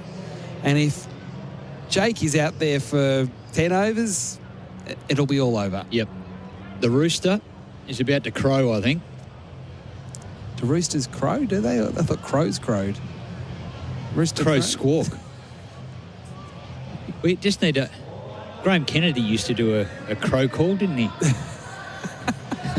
He did. That's showing my age there. Yeah, I think you've Graham just absolutely Kennedy. shown your age there. There's no doubt about that. 2 slips, no gully. So here we go. The Australian innings. Jake Fraser-McGurk, first ball plays and misses, trying to swing it through the offside off the bowling of Alzari Joseph. Well, we've seen this script before. This is exactly how it started in the second on debut. We interviewed Will Sutherland on Sports Day last night on SEN, and I asked him about Jake Fraser-McGurk. Was he nervous about making his debut? And Will said, look, he probably was, but he wasn't showing it. Yep. He was the cool cat that wasn't prepared to offer up anything of any sort of vulnerability or any sort of nerves. Didn't bat like he was nervous. Joseph again bowls to Fraser-McGurk, who's up on his toes, trying to force. No timing in the shot. Carty will do the fielding in the covers. It remains a none for none. Now, Alzari Joseph, he's a more than handy bowler. He's international definitely, he is good. And so this is not going to be that easy right from the start. Yeah, so we're just seeing some of the highlights of Jake from the other night.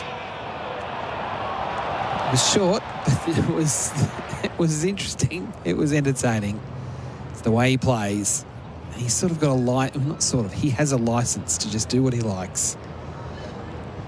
Pins the ears back and just goes for it. Yeah, the fielder's out, which is important. There's a third man and a deep backward square leg from McGurk. Just the 2 fielders out. 2 slips in play as well. He's taking his time to set his field here, Joseph. Now he comes in, bowls to McGurk, almost inside edge onto the stumps. It goes to backward square leg, and a partial misfield sees them rush through for a single. So the big man, Thomas, had to get down low to his right. He was able to knock it down, but couldn't prevent the single. To be fair, Fraser-McGurk's a bit lucky to still be out there. That wasn't too far away from slicing back onto the stumps. No, genuine French cut as he had 0 foot movement and just had the hands flaying out at the ball. I think a good run there by Josh Inglis just to get McGurk up the other end and just settle things down. He wants to really thrash it right away. Now, this is going to be a free hit. We're just seeing now that a no ball has been called. So things going from bad to worse here for the West Indies. They can change the field. Longhorn is out. Deep backward square are the 2 fielders that are out for Inglis. Inglis gets the free hit. Goes the reverse sweep off the fast bowler at 148.6 kilometres an hour and hits it for 4. That is extraordinary what Josh Inglis has just done. Premeditated, speed from Joseph, no problems for Inglis. 2 bounces over the rope. Oh, that's remarkable. That's the first ball he's faced. Now, it was a free hit, but still. To how to do that is just out of this world. Incredible courage. No wicket for 6. Amazing skill. Joseph wouldn't be too happy with that. Bowls a quick ball. Flicked away, though, by Inglis. Through mid-wicket. More runs here for the Australians. Out towards the rope. It will slow up with that slow outfield with all the rain. Monty was able to get there just in time, and they amble through for 3. Inglis 7 off 2 balls. Australia no wicket for 9. Still 2 balls left in the opening over of the Australian innings, chasing 87 for victory. Again, he was looking for a little bit of swing there, and it just simply didn't. It just slid into the pads. Full delivery. Just didn't get any movement. And Fraser McGurk back on strike. Just got the feeling Josh Inglis is really relishing this opportunity to open the batting for his country. Joseph to Fraser McGurk in defence, just pushing into the offside. The field set deep because of the reputation of the Rooster. And as a result, they can just get a single with Australia no wicket for 10. But it is a bit of that, though, isn't it? That because of how he plays... Well, they're all back on the circle. They all go back on the circle, so there's easy runs inside the circle. Yeah, that would drive me insane. You've got to have someone up there on the single and just put a new young player under a bit of pressure. But the West Indies were all set deep. Called it right. Last ball of the first over. Joseph bowling to Inglis, who's up on his toes, punching into the offside, also taking a single into the covers with the ball just bobbling outside the circle. So the first over bowled here at Manuka Oval. Australia no wicket for 11. SEN one-day cricket for Henley Homes. Built with confidence. Henley paying $1,000 a month off your home loan for 2 years. And on the Macca's scoreboard, cricket, I'm loving it. Australia already cruising in the first over.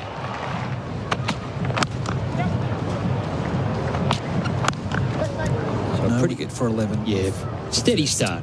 Very steady start.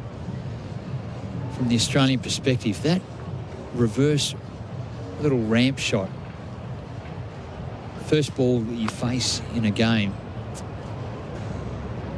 Admittedly, it was a free hit, so he couldn't go out, but yes, still the courage it takes to do that. Amazing.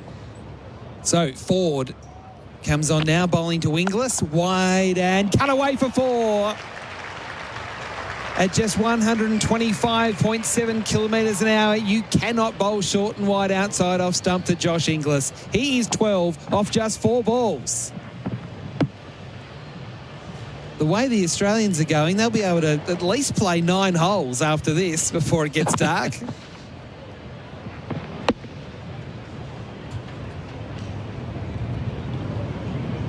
Cracking shot. Ford again. Oh, that one swung right back in, but Inglis equal to the challenge, forcing back down the ground off the back foot. And they are able to come back for 2. No wicket for 17 on the Macca's scoreboard. That was a big banana. It was like a half-tape tennis ball. Was it really wide outside off stump? Big in-swinger, pitched and then back it came. But didn't Inglis play it well? He was probably looking to cut again. Yeah, he was. And then he played it with a straight bat and put it down straight through the non-striker's legs. And they do get 2. No wicket for 17. Ford again. Inglis flicking it, fine. 4 runs. Down to the vacant fine leg region. So again, Ford getting the ball to swing quite sharply back into the right-hander, but onto the pads of Josh Inglis, who just helped it on its way. We thought Fraser McGurk was going to give Australia the fast start. It's Josh Inglis. Well, hold on to your hats here. It's not reckless batting. It's just really good, smart batting. But Ford not controlling the line or length. Better ball, but a better shot. Oh, Josh Inglis through mid-on this time, all along the ground, down to the boundary for 4.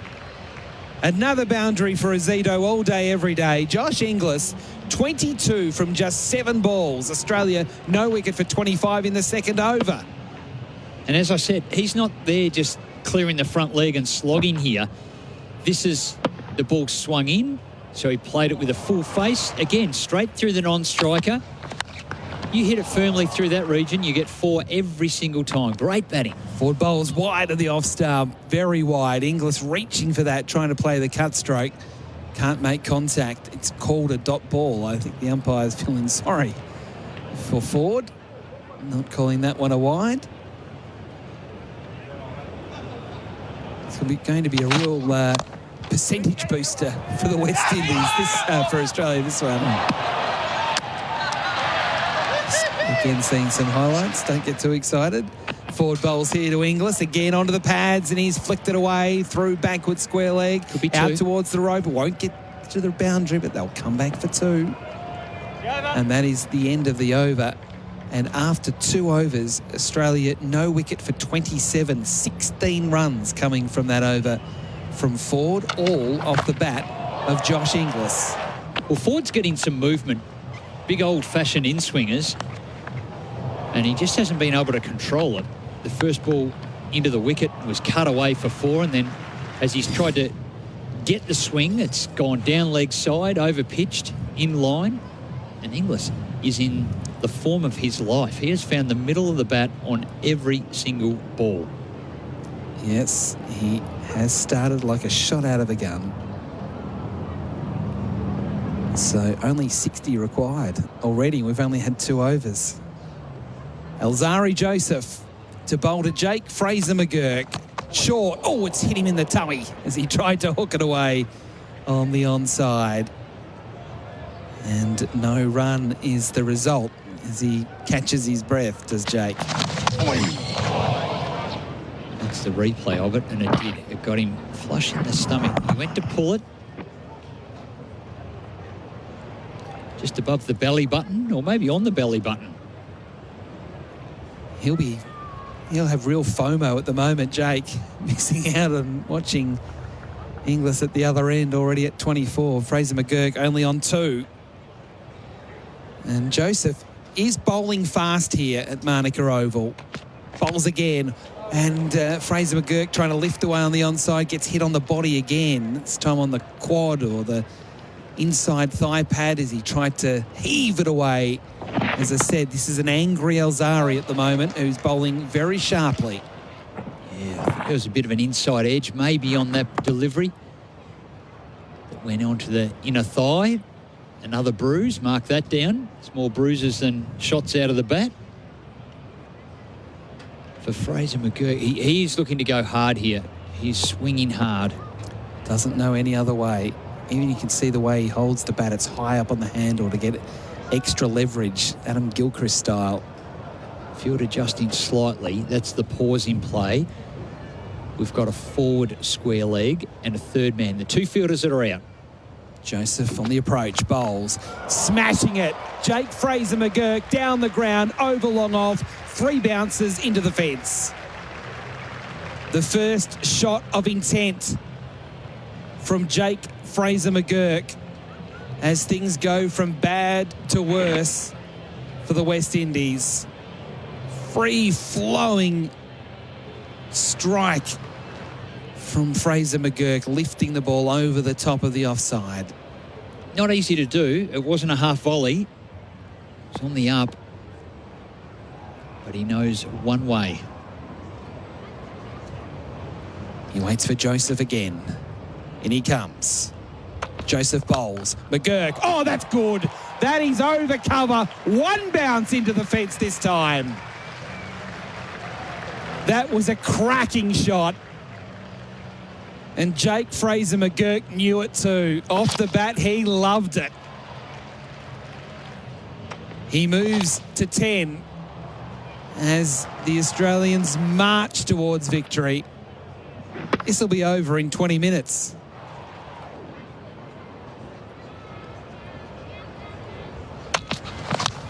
The sound off the bat. Oh, something special. He bowls again. Short. Oh, it's hit him again. This time again in the midriff as he tried to hook it away. That ball from Alzari Joseph was bowled at 146 kilometres an hour for Mate Internet and Mobile, and it was a short one. That just shows how angry Alzari is here. He's a man of very few words. It's all about actions, and at the moment, he's not a happy man. He's just doing him for pace at the moment. That's really getting through. Fraser McGurk, again, which is the modern way, the batters keeping their body in line with the ball rather than getting inside that and helping it on its way. He's been hit twice. No change to the field, particularly those that are on the outer. 2 slips still in play. Joseph bowls, charged. He's tried to hook it away on the onside, a ball that went through it about chest high, and there's words spoken. Alzari Joseph, as I said, he's a man of very few words, and he's really giving it to Jake Fraser McGurk. The umpire getting involved, just telling Alzari to cool your jets. He's an angry man. He wasn't happy with the way that he was treated in that over by Jake Fraser McGurk. Well, every ball he's tried to hit to the boundary, he hasn't held back on anything. He's hit him 3 times, one off an inside edge to the thigh and then a couple in the tummy and the chest. But it's a modern way, just keeping your body in line with the ball rather than getting inside and helping it on its way. Ford, a second over, bowling to Inglis. Again, it's that swing into the onside goes Inglis, taking a single. But a big in-swing there from Ford. Our experts for in-place living, specialist disability accommodation designed for you. Bryce McGain and also Damien Fleming with us tonight. You'll hear from John Donohoe again shortly.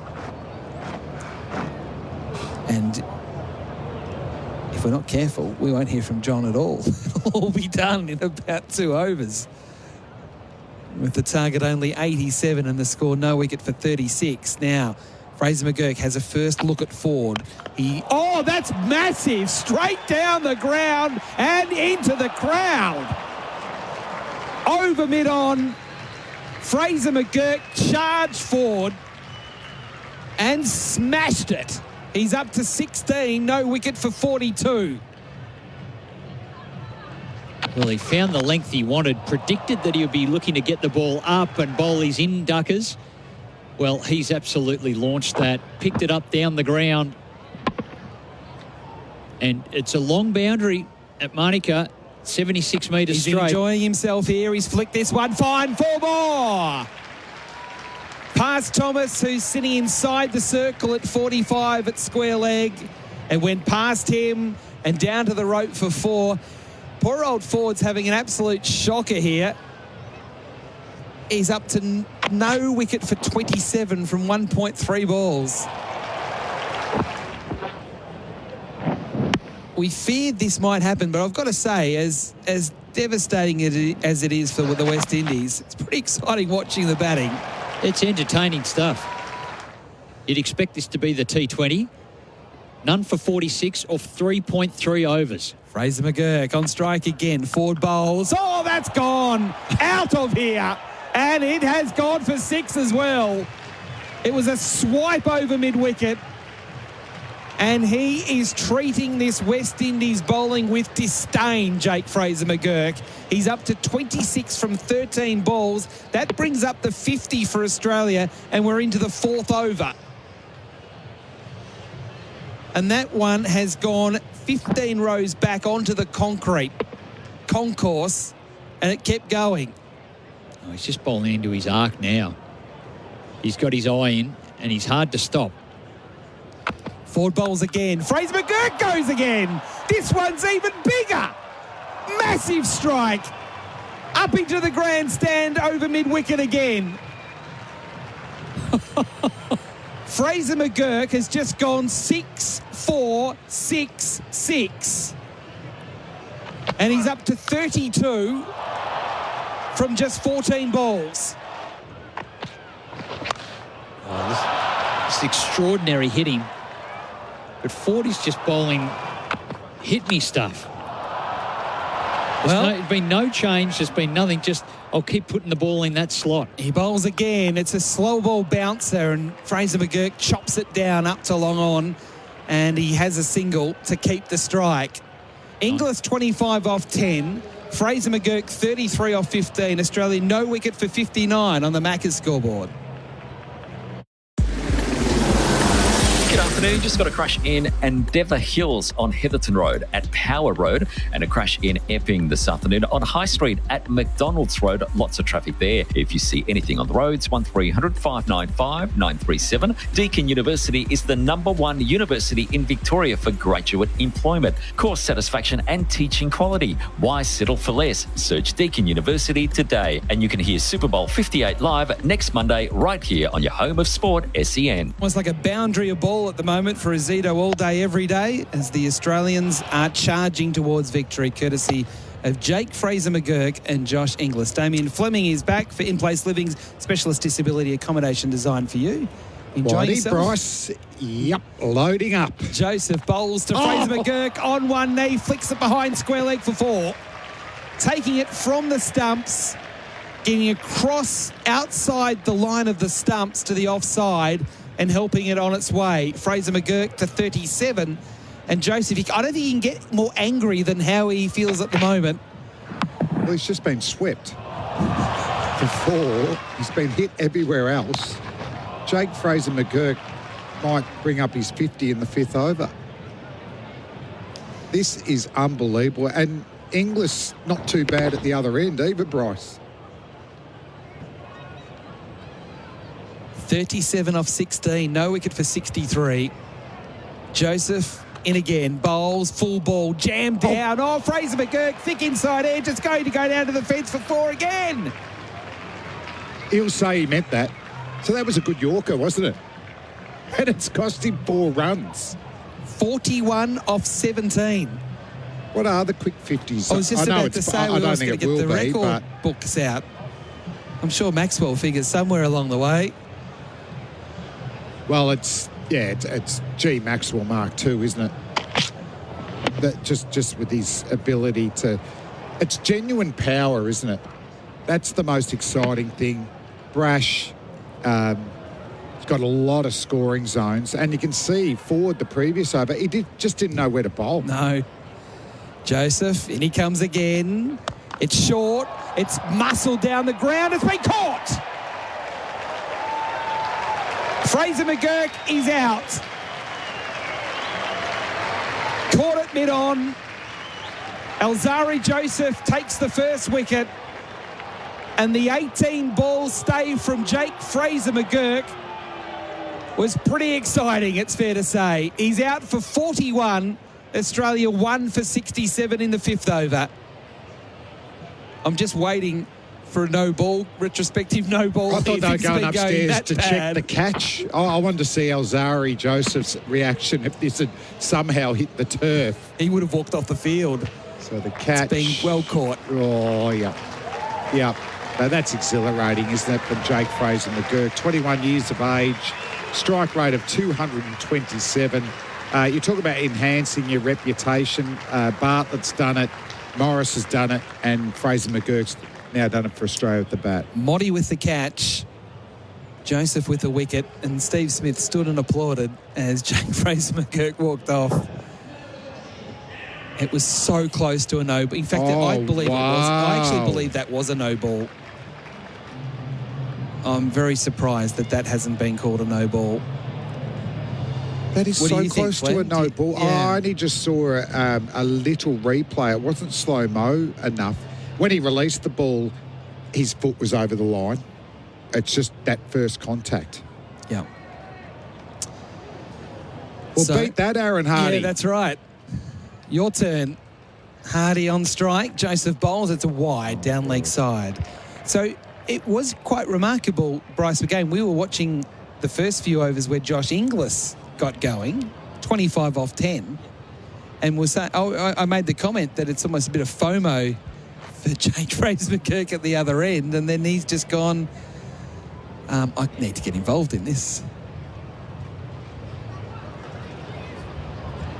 It'd be exciting, wouldn't it, if they were batting together in a T20 competition? Yes. Joseph to Hardy, flicking it away, out into the deep. A conventional shot and just a single, massive anticlimax. Just the one. 1 for 69 in the 5th. It was a hard act to follow. Don't expect me to go at that rate. And I don't want him to throw it away either, Aaron Hardy. I mean, it's not his go. He is one of the best strikers over cover going around, Aaron Hardy. So he can check drive him. But Inglis and McGurk together, it's exciting to think about, isn't it? It is. They'll befuddle fast bowlers with the new ball. Joseph now to Inglis, who's in defence, tucking into the onside and skipping through for a single. Got past Joseph on the follow-through up towards mid-on, so Inglis moves to 26 and the score 1 for 70 on the Macca's scoreboard. And I think this is, again, we're going to be talking about this a lot, about how disappointing the West Indies are, Australia not playing their best team. What they're doing is they're working out what the future looks like. And I think what we're seeing is that the future is entertainment. Yeah, definitely.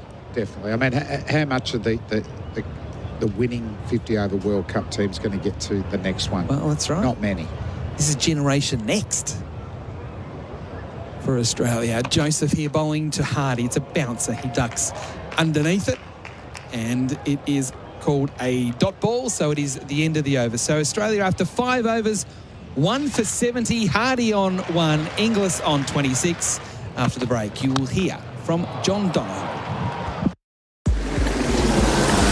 Good afternoon. We've got a crash South Gippsland Freeway northbound after Pound Road and a broken down truck on the Ring Road Altona bound on the Bullnose at the Tullamarine Freeway. Order chips, dips and all the platter bits delivered in an instant on Menu Log. Now with free delivery when you spend over $60. Another day, another dollar deal from Menu Log. And you can hear Super Bowl 58 live next Monday right here on your home of sport, SEN. In one-day cricket for Henley Holmes, build with confidence. Bryce McGain, Damien Fleming with you. Have I missed much? Just 5 overs. Yeah. West Indies got a wicket. Yeah, 1 for 70 in a heartbeat. 1 for 70 on 5 overs. Crazy. Modi in now. Inglis turns this one off his toes, down to backward square. Will roll away ever so slowly. Picked up and flung in. So 1 for 72 now. Inglis 26. Hardy gets his chance to bring him home. He's 1 not out. What an amazing for start. 700. Would have been interesting. Imagine if they've got to keep the overs going. It's like club cricket. You've got to bowl out your overs. Modi to Inglis, drives this one off the leg stump down to long on. It's a single. Gee, it's just interesting analysis, isn't it? The Test series over-delivered, didn't it, from the West Indies perspective? I was thinking it's going to be more like this, one-sided. And then white ball cricket, 50-over cricket, I think Australia win well, but it'd be competitive. And the T20, the best of the 3. Hardy turns this one off his toes. Again, a single out to mid-wicket. It's not as fun to watch as Jake Fraser-McGurk banging him over the fence. Just doing it in singles. It's just not going to do it. I mean, Inglis is 29 off 13 himself. Yeah. Just 13 to win. Here's Modi again on the back foot. Slicing this one. Can't beat the fielder at point. No run. 1 for 74. And one of the problems with the West Indies, they've got worse as the tournaments or series has gone on.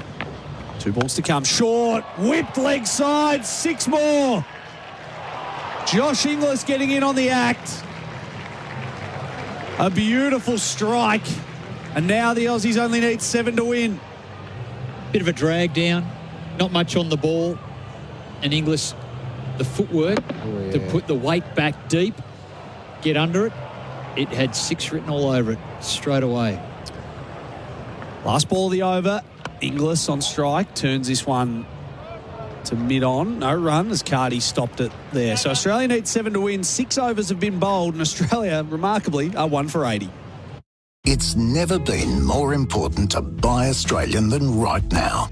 Our local manufacturers and growers produce world-class products known for their quality, safety and reliability, all while generating local jobs, supporting our communities and helping Australian families now and into the future.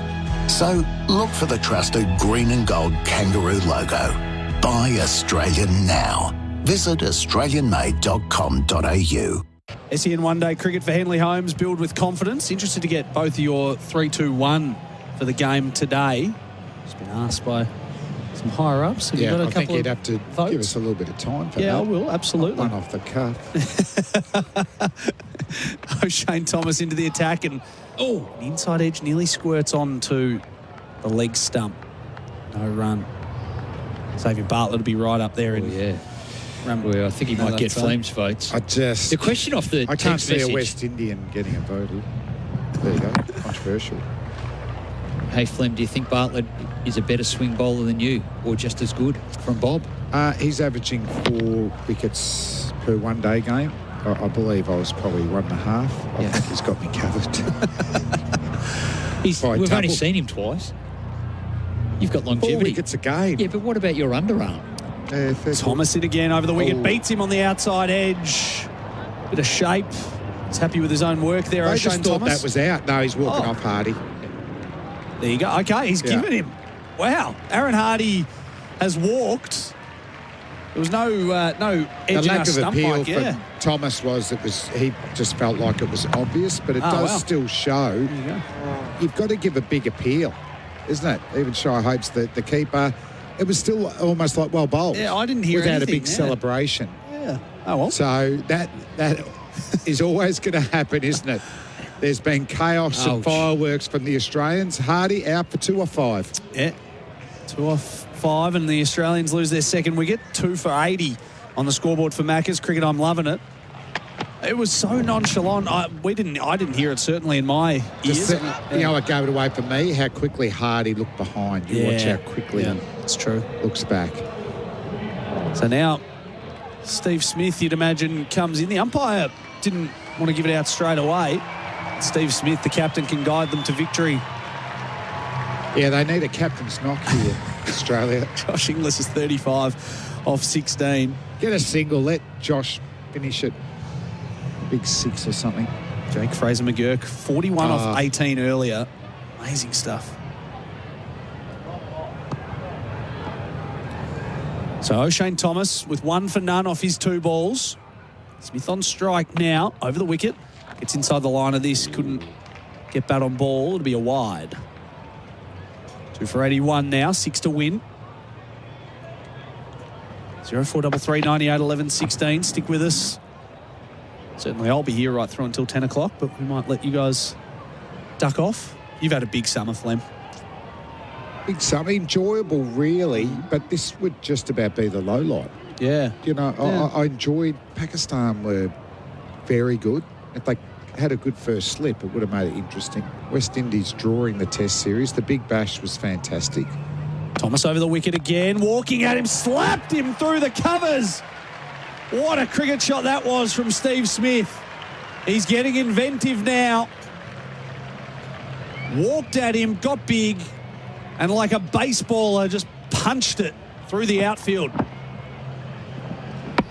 That was a bit of batter, swing batter, wasn't it, there from Stephen Smith? He wants to get his strike rate over 100. Just looking at the West Indies T20 team, it will be more competitive. Paran batting, Holders playing, Dre Russ is in, Cole Mayers. So they're going to be not that you get much worse, but they'll be better and stronger in the T20s. Thomas in and Smith inside edges onto his toes. Two runs to win. They don't take one there. No run. So T20 series still to come as well. Australia and the West Indies. Adelaide, Perth and Hobart. Dave Warner's back. He is, and he was named in the T20 series to go to New Zealand as well. So the retirement tour only was for Test cricket. And did he retire from one-day cricket as well, or was it just Test matches? It might have been. Yeah. From one-day cricket. Okay. Thomas Smith punches this through the covers. I'll get 2 here, and they'll win the series 3-0. The summer of domination from Australia continues, and the West Indies haven't fired a shot. Australia win by 8 wickets. What a performance by the home side. Well, just domination, wasn't it? Stephen Smith won the toss, decided to bowl. Bartlett really set the tone, but Cam Green really couldn't control that new ball. So there was an opportunity for the West Indies to get on top of that. But I thought just poor shot selection all the way through. It frustrates you to think, at what stage do you go, it's a 50-over game, we've got a lot of time. You know, we bat the overs, change a bit of momentum, and, you know, it wasn't the easiest pitch, was it? It swung and it moved a little bit. But there just seemed to be no fight. There seemed to be no game plan I could really stick at. And the Australians were hungry. I thought Bartlett in his second game, I want to keep building my reputation. I thought Morris was excellent. They could have got knocked over for less if Morris hadn't gone off with the side strain. Abbott and Zampa are guns. Labuschagne, unbelievable catch. A needless run out. So it was just a domination by Australia and well batted too. It's better than getting them in 18 overs. Yeah. You know, McGurk, showing why everyone's so excited. Yeah, absolutely. And the West Indian batting, as you mentioned, looked like lazy cricket at times. It's almost like the end of the series and the end of the summer for them.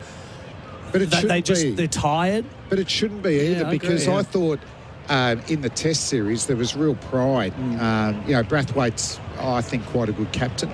There was real pride that we're going to fight that out, and they were inspired by Shamar Joseph. But I thought their efforts were excellent throughout.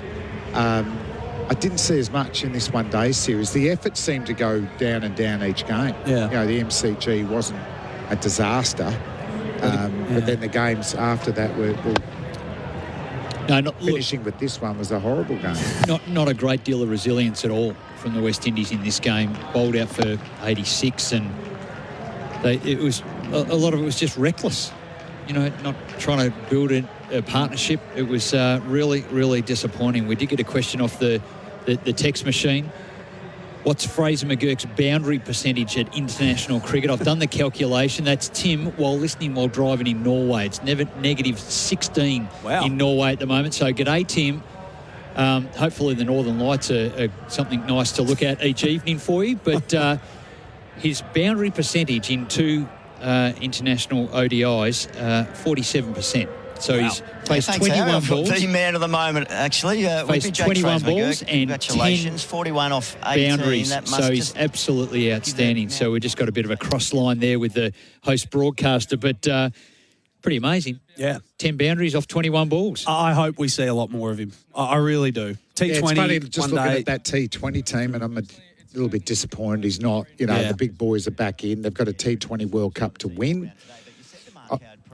I'd be having him a lot closer to the squad. Now he's played these couple of innings. The 10 off 5 balls, now 41 off 18. Slow, low wickets in the West Indies. He could really rip it apart. Teams are not going to know a lot about him. So I'd be hoping if he's not in the squad, he's very close. And especially under the tutelage of Glenn Maxwell, who is back for the T20s. He'll be obviously the first choice go-to in the T20 World Cup, but it can only be beneficial for him to be around the international squads, be under Glenn Maxwell's wing. We spoke about how much Glenn Maxwell loves him and rates him and wants to, I guess, get him to the next level, but it can only benefit him as a 21-year-old. Yeah, but they're also different players. Like, if they want McGurk to open, it's something Maxie hasn't done a lot for Australia. Yeah. So there's a little bit of difference there, but it's funny, there's a lot of capabilities that Jake Fraser McGurk's got, and one is genuine power. And with Inglis, they've got a wicketkeeper batsman who's equally exhilarating, isn't he? He more laps, uses the pace against the quicker bowlers. Some big ones there. I like Hardy. These are the players not in this squad. Bartlett could certainly do a really good job in T20 cricket there. Morris as well. So, that group. Also, it does pressure the guys in the team, doesn't it? Yep, absolutely. You've got to perform. Otherwise, there's people that we believe can dominate at that level. Yeah, a lot of important T20 cricket coming up. Starts in New Zealand in a week or two's time, and then obviously the World Cup in June. We're going to get to a very quick break. We'll let you guys go very shortly, but Australia will buy 8 wickets, a 3-0 win in the one-day international series. Hi, Tim from Red Energy here. It's the new year, so why not get things off to a great start with a new energy plan? At Red Energy, we have a plan to suit every type of customer. Whether you're about to move home, you have a business to power and grow, or you have rooftop solar panels, we've got you covered. So, give our Aussie team a call today on 131 806 or go to redenergy.com.au. That's redenergy.com.au. Eligibility criteria and conditions apply. Your Mercedes-Benz. It's the very definition of a prestige German vehicle, epitomised by the iconic 3-point star. But should you bend your Mercedes-Benz, Charlie Battisti & Co. will ensure your star shines again, restoring your vehicle to pristine condition. That's what you can expect from a dealer-approved repairer of Mercedes-Benz with over 35 years' experience. CharlieBattisti.com.au, Melbourne's finest facility for the repair of prestige German vehicles. Want to build a new home but need to move in now? Henley has fixed price completed homes and townhomes ready to buy with premium inclusions in the best locations. Get the Henley Everyday Advantage. Buy a completed home and move in now. Henley.com.au. Hi, it's Emma Martino from State Transport. One pallet from Melbourne to Cairns or a full semi-load from Eastern Creek to Brisbane, we make your logistics simple. State Transport. Our people are your solution. Matches. Congratulations to you, Xavier. You can pick up the plinth and come and talk to me. Best figures for a bowler, an Australian men's bowler in the first 2 matches of their career. How does that sound to you? Pretty insane. I mean, it was just great to get a taste of international cricket, and to cap it off with a series win was great. You had a taste in the first match. How good did it feel to be able to perform like that on debut? Yeah, it was amazing. Quite a surreal experience, but it was good to contribute to a win. And then how were the feelings and emotions coming into a game like this where maybe there was a little bit less pressure? It was obviously still some pressure there, but sort of relaxed a little bit more and tried to enjoy it a bit more, and lucky enough it came out all right again. And what was the key for you in terms of just being able to get your lines and lengths right? I think just trying to attack. Obviously, Steve gave me the licence to try and take some wickets there, and he set some great fields. Like to get that last wicket caught mid-off was a bit of brilliance from him. Perfect conditions for swing bowling. Yeah, definitely swung nicely, so it worked in my favour, which was nice. Any favourites amongst those 8 wickets? You can't really go past your first on it. Probably stick with you forever. And you mentioned before being able to play under Steve Smith has been incredible for you, but just being amongst this group of players where there's a number of debutants coming in and performing, how good does that feel to be part of the group? Yeah, amazing. Obviously to be a part of the group with so many debutants that I've played a lot of cricket with and against, it's a great feeling to share it with them. And just lastly, is there anyone you want to thank in particular on your journey to getting here? Obviously everyone's played a part. Queensland Cricket's played a massive part for me, and can't thank them enough. Congratulations, Xavier, and all the best going forward. Thanks, Isha. Cheers. Xavier Bartlett, player of the match, player of the series. 8 wickets in his first 2 games for Australia in one-day internationals, as I can now welcome up the losing captain of the West Indies, Shai Hope. Shai, how do you make sense of a game like that today? I'm not sure if we can, to be fair, but like I said previously, our batting let us down. We can saw that for the entire series. We need to do some real soul searching to understand what's needed in certain conditions. But we didn't bat as well as we could have in the series, and it showed. What do you put it down to? There's a few things, man. You can't really put your finger on one thing in particular, but I guess the mindset has a lot to do with it. Playing the situation, I don't think we played the conditions as well as we could have either. But there's a few things that you can look at, but we just didn't bat as well as we could have. At times in this series, you've shown you can stand up against this Australia side. So what are some of the positives you'll take forwards? I think some of the guys who got starts, Casey played really well in this series, so I think he should take some confidence from this particular series. Chase obviously showed some promise as well in the first game, but we must take the positives with us, try to negate those negatives, and hopefully we can come back stronger for the next series. And a T20 series to look forward to. Yeah, different format, and we definitely need to turn this around into 20 series. All the best. Thank you. Shai Hope, the West Indies captain, as I can now welcome up the winning captain, Steve Smith. Steve, congratulations to you and your team. Captaincy's easy, isn't it? No, it was a good performance there. Boys put it in the right areas this afternoon and got the rewards. Everything seemed to happen quickly and everything seemed to just work out. Anytime we put a man out, they hit it to them or just nicked him or got hit on the pad. So it was one of those days where it was, everything just came off. Xavier Bartlett performing once again with the ball, and Lance Morris coming into the game with a couple of wickets. You must be pleased with how everyone stood up in this series. No, it's been good. It's been a good opportunity to expose a few of the players to international cricket, and they've showed that they can perform at this level. I thought Xavier, the way he swung the new ball was outstanding. Lance came in today before he hurt himself and bowled really nicely. So, it was nice to see a couple of the guys play really well. And Jake Fraser-McGurk living up to the hype. That was exciting, wasn't it? He hits them clean, doesn't he, when he gets a hold of them. So, I'm sure we're going to see plenty more of that in the future. A few headaches at the top of the order for Australia. What's that, sorry? A few headaches at the top of the order for Australia. Yeah, I'm not sure, but there's plenty of guys that can certainly get up there and give it a whack. So, it's exciting. In general, how have you enjoyed captaining in this series? Yeah, it's been fun.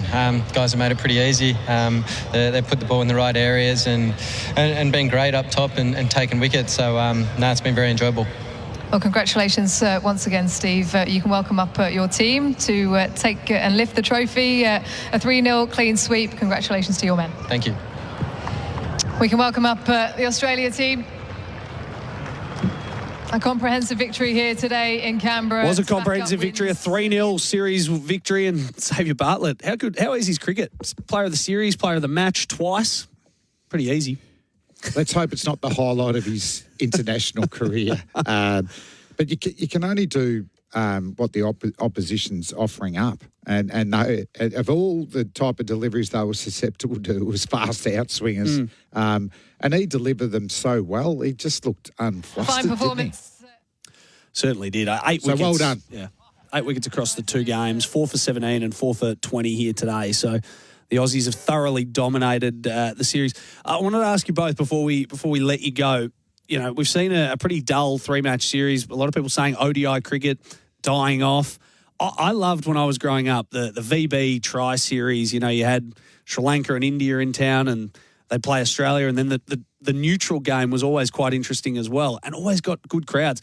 I don't know if they can do it anymore with the Big Bash. No, the last time that happened was when India wanted Sri Lanka part of a try series because India versus Sri Lanka in Australia, rating-wise, back in India, it is massive. So that won't happen. What I'd like to see with 50-over cricket, the next 2 years after a World Cup 50-over final, don't play it. Yeah. Don't play it. Be able to free up the calendar. Play your international T20s, but just free it up a bit. And then 2 years out, you can start playing in the build-up to the World Cup because... As qualifiers? So World Cup qualifiers? Is that how you would structure them? I think you probably maybe have to have some qualifiers before that. Yep. Yeah, not with the top 10 or 12. But, yeah... with the associate nations and line all that up. Yeah. Because really, this is a meaningless... 50-over series this Well, one. that's the way West Indies ended up playing it, I think. What's on line here? Not much. No, whereas their other T20, than their own careers. But there's a T20 World Cup, and all of a sudden their T20 team's a lot better. Yep. Because they'll be, and it's at home, they'll be trying to win that one. Yeah. So, I think that's what we should do with 50-over cricket. Play less of it, have more meaningful competitions in the build-up to the 50-over World Cup every 4 years. Yeah, there's got to be something done because, look, for a guy like me, I love all forms of cricket, one day, T20, Big Bash, whatever it is, but it just doesn't mean as much. Whether they bring in a World Test Championship type thing for one-day cricket and you all get ranked and that way you go into a World Cup and I don't know, the highest seed place. You've just got a World Cup. I think they might even bring back the Champions Trophy. Might be 2 years away. And I think, well, just get rid of that's a competition no one needs. Yep. It's Test match cricket. It's the 50-over World Cup. I'm not as even big on the T20 World Cup, to be honest. T20 cricket domestic competitions are probably the main thing for me. But people turn up to T20 games internationally, and we get good ratings and we get good crowds. So it's a money spinner. So I can live with money spinner. The 50-over World Cup, the 50-over games.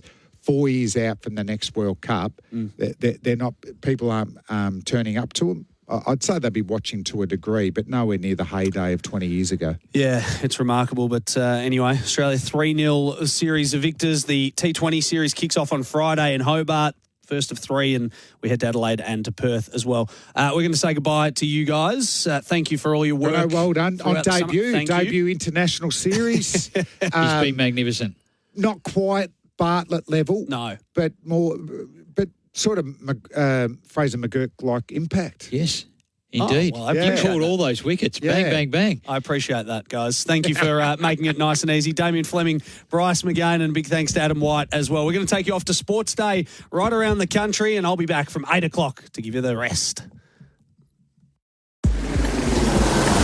Good afternoon. We've got a crash on the South Gippsland Freeway northbound after Pound Road with one lane out of action, and a breakdown on the Monash Freeway outbound at Eastlink, the right lane taken out. If you see anything on the roads, 1300 595 937. Uni Super is open for every Australian. Awarded the most satisfied members by CanStar. Uni Super makes great super easier, and you can hear Super Bowl 58 live next Monday right here on your home of sport, SEN.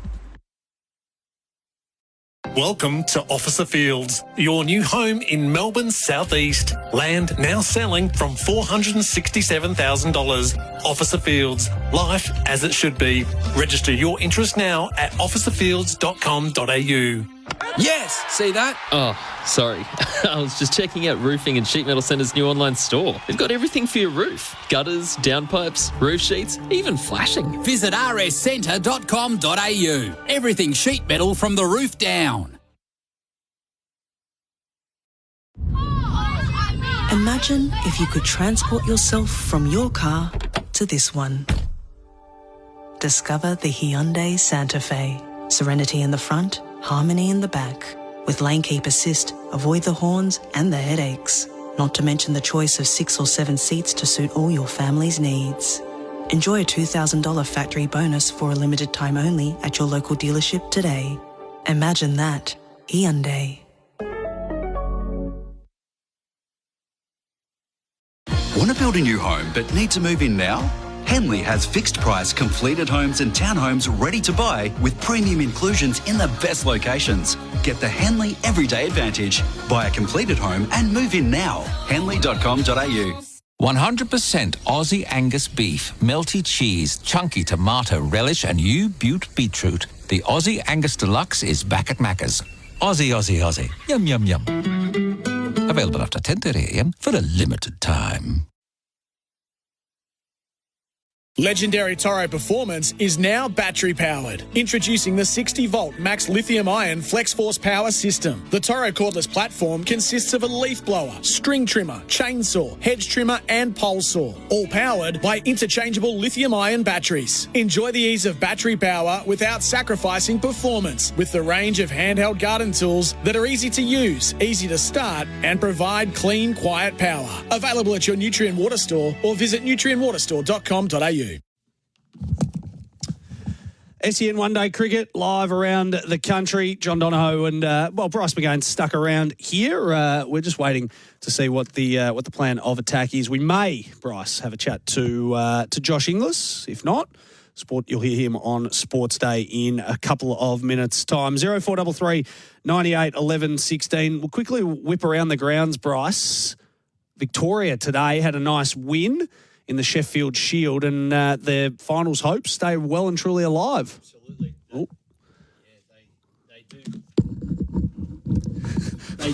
They do move up to second on the table, which is a very good result for them after beating South Australia by 3 wickets. So it was a pretty tight sort of finish in the end. It was a lively wicket at the Junction Oval.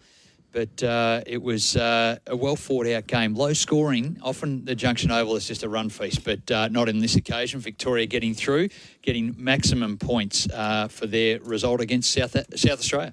Absolutely. So we'll have a look at the table at the moment. Tassie sit atop the Sheffield Shield ladder. Victoria are in second now, so they're 2 points behind the Tasmanians. WA had a loss today, which actually really helped the Victorian side of things, and then New South Wales climb up to fourth on the table. So you've seen a lot more Sheffield Shield than I have. What's your thoughts? Well, good form by Victoria. They're doing well. But there are 3 more rounds to go. So this is a really, really important phase in the Sheffield Shield. What we see is teams looking to attack. They're looking to take wickets. The wickets are result wickets, as in the pitch itself. They're prepared well. So, look, it's a very, very exciting last part of it.